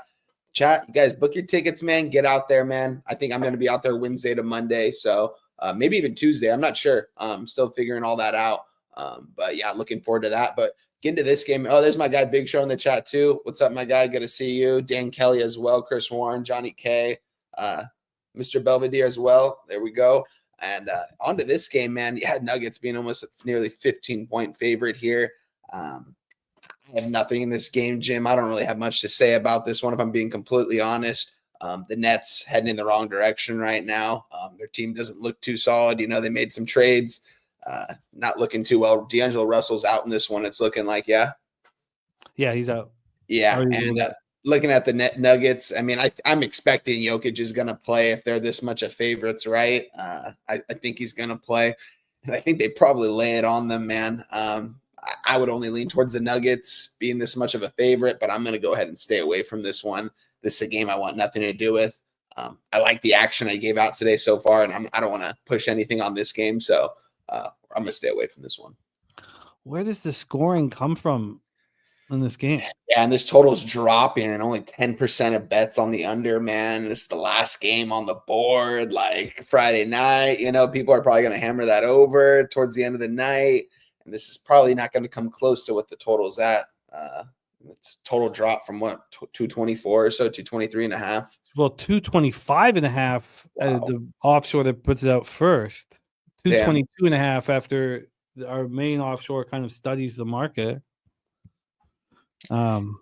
Interesting, man. Yeah, this is a game. If someone has an angle on this, I would like to hear it. Maybe I could back someone on this, but I got nothing on this one. This seems like a stay away game. Wow. And Danko says not necessarily, because the Nets are that bad. You know what, Dan, don't even worry about the Nets future, because the Ravens divisions more than covers all of that. So, all right, that's an ugly one. Now, in saying that, if this final game on the board Friday night starts getting bet higher towards the over, I will. If we can get around that 223, I might look to go move on the under. Now, that would mean Jokic is in, but we would not expect Jokic to play the fourth quarter. Yeah. So, all right. Let's review all action here in NBA. Wow. I cannot believe, and I do not want total, so I can't believe I didn't end up on, I haven't got a side look at this one. A wine time on the Pacers -8, -110. It moved to 10 during the show. So let's see what it is right now. It is right now at 10. So it moved that 2-point move during the show. Then Bucks Magic, we stayed off. Wine time on the Pelicans money line +175. Kings Celtics, I'm on the under 229.5. Wine time on the under 226 at Thunder Knicks. This game to me is a playoff type basketball game, and the Thunder coming off of a loss. I want the under. So God, I hate being on two totals, but wine time on the over 243 and Zach LaVine over 26.5 points. And then I'm going to wait on this Brooklyn Denver under as well. So there we go. Did you asking if Westbrook's status, will affect, Westbrook's in. There's no question about Westbrook's. Yeah, I have him starting. Yeah. Yeah, he's not. There's no, injury report at all. Okay, there you go. Wine time. Your we only have the opportunity to show that spectacular college football record that you've delivered here on the show one more time, or two more times probably, because we'll get to talk about it too next week as well. But spectacular work. NBA, I'm looking forward to watch you rock this year. You climbed out of the hole once, and this one's much smaller. So let's have a big Friday and get into business. Thank you so much for rocking with us here. Excellent work, my man. Please support our guy Wine Time on X. I'm going to pop his X handle here in the chat. Please support our guy Wine Time, my man. Any last words for the Capper Sporting Show? Yeah, Jim, thanks for having me. It's always a blast doing this. Love rocking with you on these Friday shows, man. Talking NBA, it's going to be more focused towards these next couple of months because we don't got college football. But looking forward to it, man. I've been putting so much time into that college football. I can finally put into other sports and stuff. So looking forward to that. And I don't know if it's just me today, Jim. I love my car today, man. And last week I wasn't as confident as I am right now. I feel like today's going to be the motherfucking day. So let's get that cash, man. Looking forward to doing this with you. We'll be talking later on. Follow me on X, Wine Time Sports. I'll be with Dabby Cabin, Dutch Boy Fresh tomorrow morning, 7:45 here on the West Coast, talking basketball. I've done that show 4 times with them this season. I won every single show this time. So we've been rocking on these Saturdays. Looking forward to it. And yeah, man, let's keep it going, Jim. Absolutely, my man. We have that huge Saturday tomorrow because we start with it's all about the hoops starting 5, which rolls right into our huge wild card edition NFL Pub Hub that pops off at 12 p.m. Eastern, rolling into each other, and then we have our big UFC show. So UFC live stream for Vegas 101. So we're gonna be rocking. Wine Time, my man. Thank you so much for rocking with us, my guy. Have a great weekend, and I'll be in touch as we sweat out all this action. Let's go. You as well, Jim. Appreciate you. Respect, my man. There he is, Morgan Spooner, talking about that big college basketball card tomorrow. If I think I might be able to chill out for a minute. Oh, no, what am I talking about? Because I've got to set up the whole. Now we've got everybody in already scheduled for NFL Pub Hub. Everybody's scheduled, everybody good, so no concern there. But there's some work that's going. I wouldn't mind going over some of these college basketball spots, so it's so much fun. Thank you guys so much for rocking with us. Let's review action here. I need a bounce back day myself. Let's start rolling. We have, and I'm already down $250. I don't know if you guys know, but I'm not, even though I'm succeeding in college basketball, all I did was move my unit in college basketball size from 200 to 250. It's still not at 300, which is NFL and NHL. So I'm down 250 to start the day, which sucks. On the -2 on Merrimack. Sucks. We have Kent Davies with 5 units on St. Peter's. Justin McKelvey stacks play today, number 1, Bulls over, as well as Kings plus 10.5. Nufflash Allen says Igbuka 62.5 over receiving yards, says broke this 8 times this season. Cornell Tate over 32.5, broke it 9 times. Big Show picks in the house. Dortmund draw and under 3.5 at plus 200 for Big Show. Shout out to Big Show and the Locker Room Talk podcast. Great to have them back in business. It's been our showcase video for most of the week. Right now, our showcase video though is the confidence pool. We need players to sign up for the confidence pool. And I think it's a great idea Saturated has. We should do it for the college football playoffs next. I think it's a great idea. A great idea. So I think we move forward with the college playoff confidence pool as well. It's a great idea Saturated. Should have probably thought about that. So Coin is on the under 223 in the Pacers game, under 209.5 in the Magic game. He's on Texas first, the college football playoffs first half under 27, and Winnipeg money line for our guy Coin. We have Scuntbag play today, Texas plus 7 in the under 54.5. He's tied that up for a plus 205 spot here. But Nate says let's race. So let's race, and then we'll get into the rest of the action. We can't race quite yet because I have to wait for Snips to come in. And Snips is here. Snips is here. Please welcome our friend Jose. Sweet tea tits bouquet. Jose, how are you? Good. Just peed. Ready to go. Great stuff. Get down to fight weight. So is the deal okay? Are you comfortable with the deal? You get the free roll? I already paid my damn ticket to get into the confidence pool. I'm going to win it again. I can't wait. I cannot wait. And you beat me, it's a free roll. Sure. I'm going to win the whole damn thing. I love it. Morgan Spooner, 11-4 in his last 15 college basketball plays. So we're giving out 2. That's right. We're giving out 2 entries into our confidence pool, but you have to be a PSR Gold member. Yeah, and I Jimmy, I did the goodness out of my heart. I made sure we weren't going to have this issue again of me or another PSR person winning. So I just took us all the PSR people out of the race. Okay, that's fair. So 71 gold members, 80 overall, 71. It'll be very fun here indeed. Nasty Nate saying, Jose, if you last longer me in the poker tournament, you pay me for my entry. We'll be in a last longer with everyone, Nasty Nate. We're doing a side last longer. What, $50 a pop, something like that? Would be great. Yes, and Jimmy, I was thinking about this. I win the the confidence pool this year, and you have to owe me $50. I'd like that $50 in American currency at Publipalooza, and I'd like you to sign that currency for me, please. Oh, that'd be my pleasure. That almost locks you in to lose. When you add those sort of caveats, generally bodes poorly for the person adding them. So I think it's gonna be fun. I think you're in terrible trouble here. So we have 71 gold members. We've taken all the PSR members out because we will be paying for our entry. But we have 2 free spots available here. Let's go to work, Jose. Let's see who gets it. Yes, let us go to work indeed. What a race we have going in here. JPZ, Top Set, Billy Friedrich, Zoe Fay, all in the mix. Jim Dewiger down there, Billy Friedrich fighting for his Carolina Hurricanes in the mix. By the way, that is a fishy-ass line there in Carolina. Joseph Thompson, Rez Mob, Kelly McInnes, who we know doesn't win these races, Jimmy. He's up here in the mix. Who wants my entry? Sir Mackey Loves Pies moved to the front but fall back. Joseph Thompson has a chance to get in there, and so does Chase J. Chase J, Ricky Bobby up there, TJ making a move, Sammy Culmer, and here comes Jay Peasy very quietly moving forwardly on the outside. Every step he takes, is that a song? Every breath he moving, but here comes Justin McKelvey. Justin McKelvey moving to the front. Is this Justin's time? Billy Friedrich, Justin McKelvey, Jay Peasy. I called it. Jay Peasy.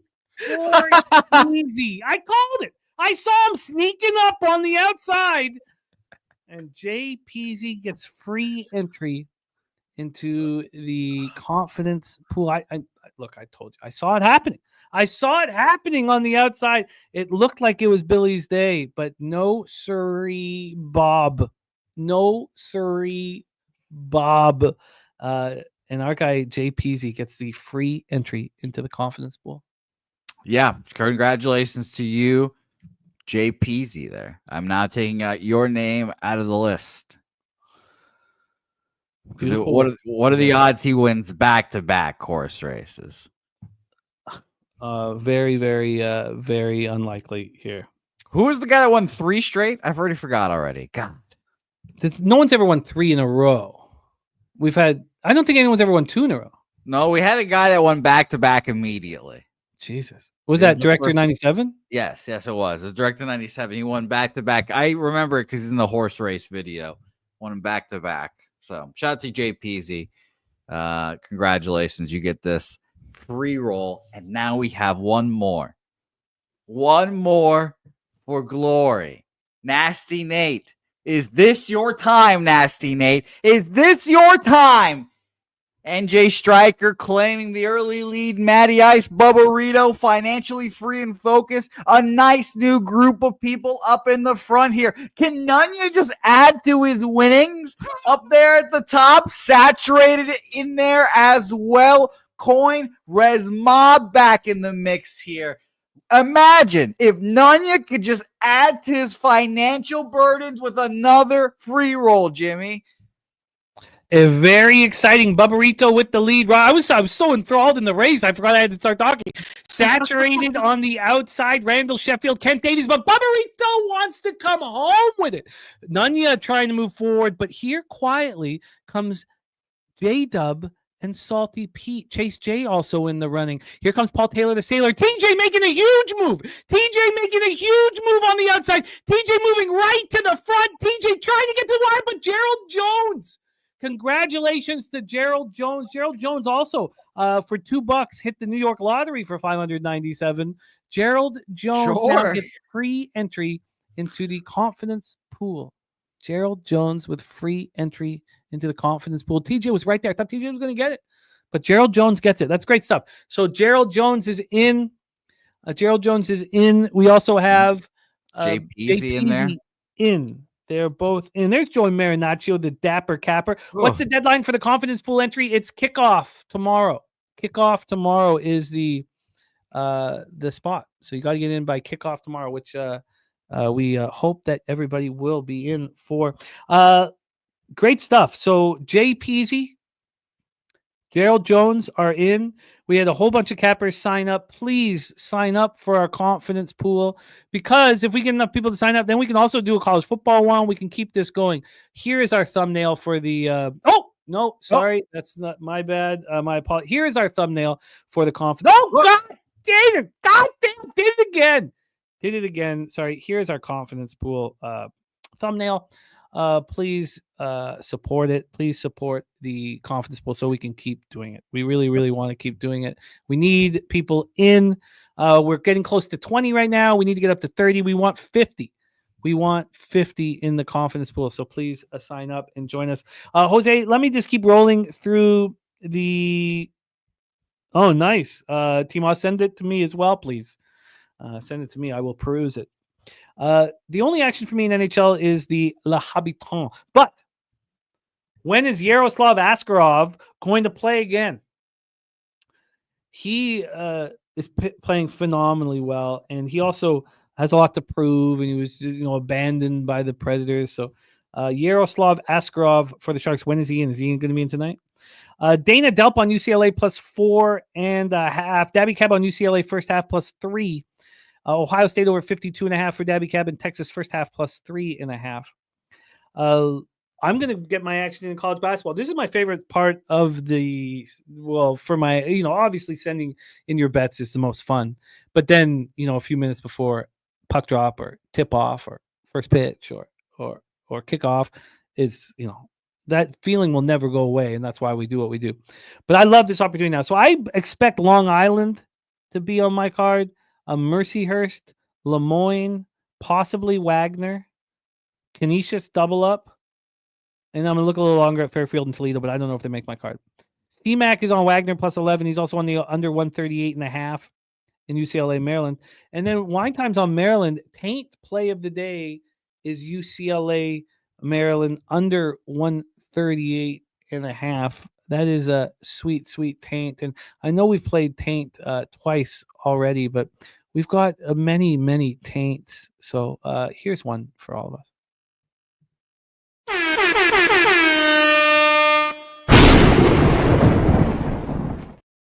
That's a good Taint. I know a couple of those women look in distress. Didn't you think a couple of them looked like they were in distress?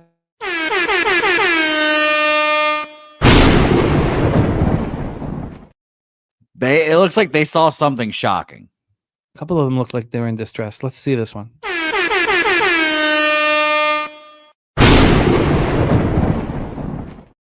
See, they weren't in distress. Are we sure? Yes. That was this one. I think the first blonde looks like she's in distress.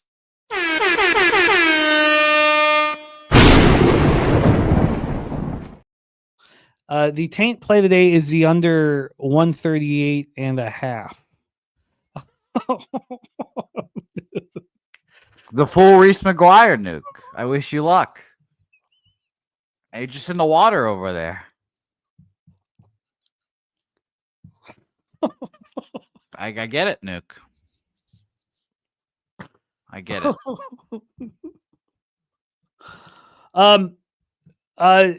No.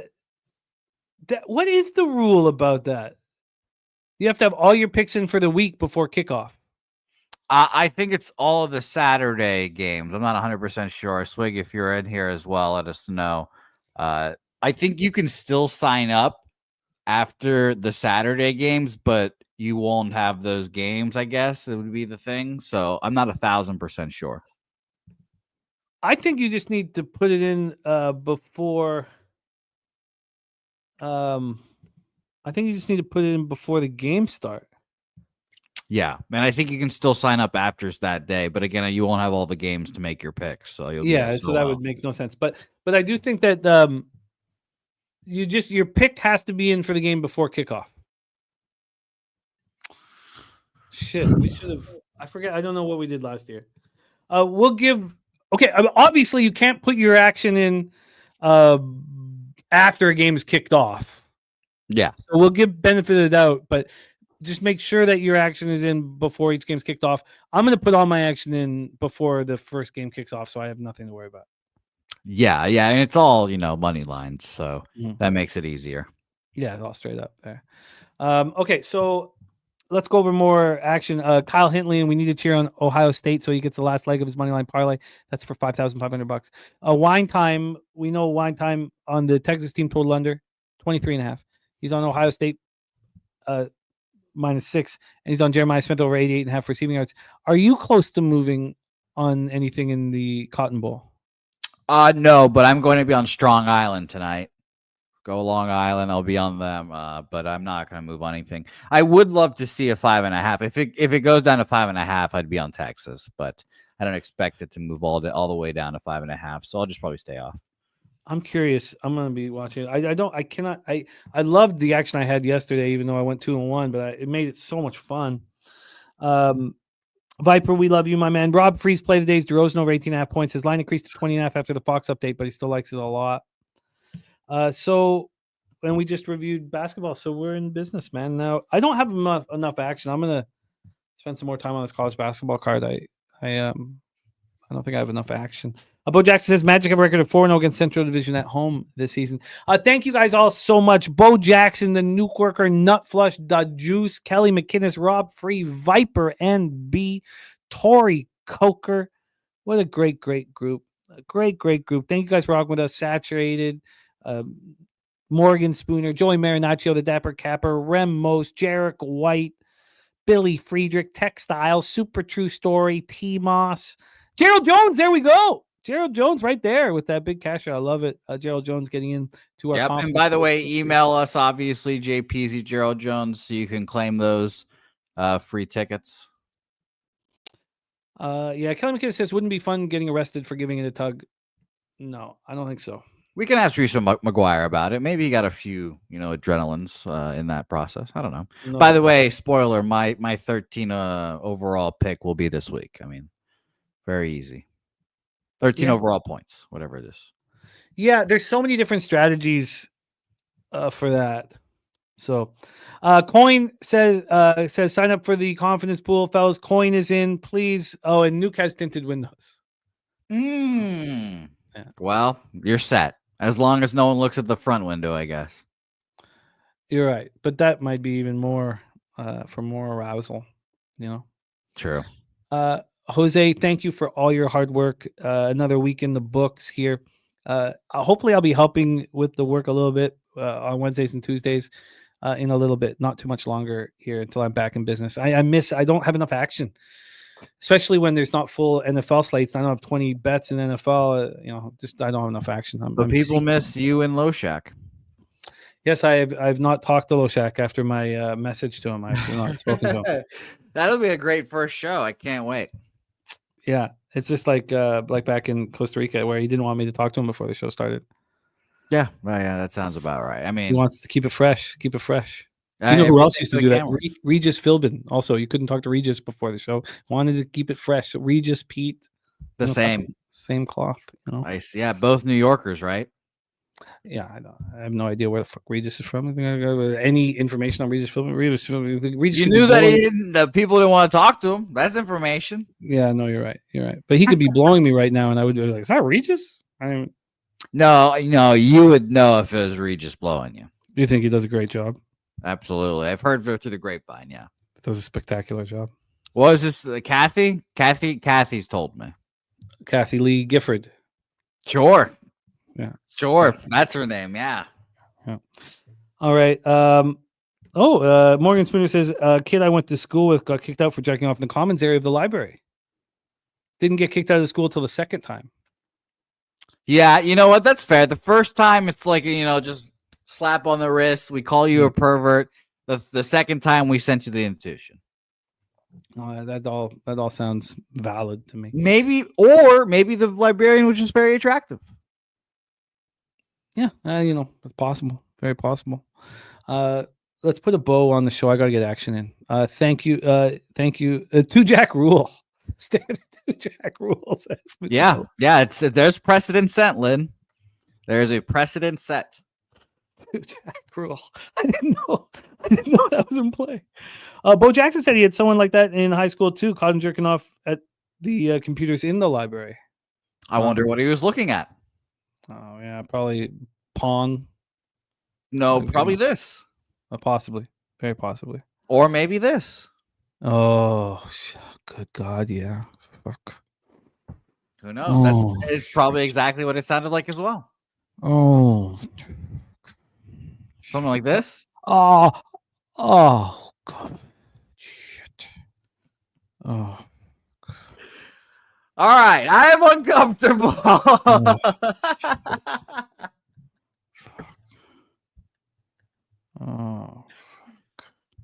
Oh, God. This will be written down for posterity later.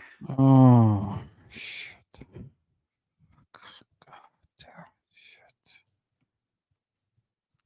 Thank you guys for watching. Get that cash. Roll that shit, like that shit, smoke it. Watch it. Los bookmakers.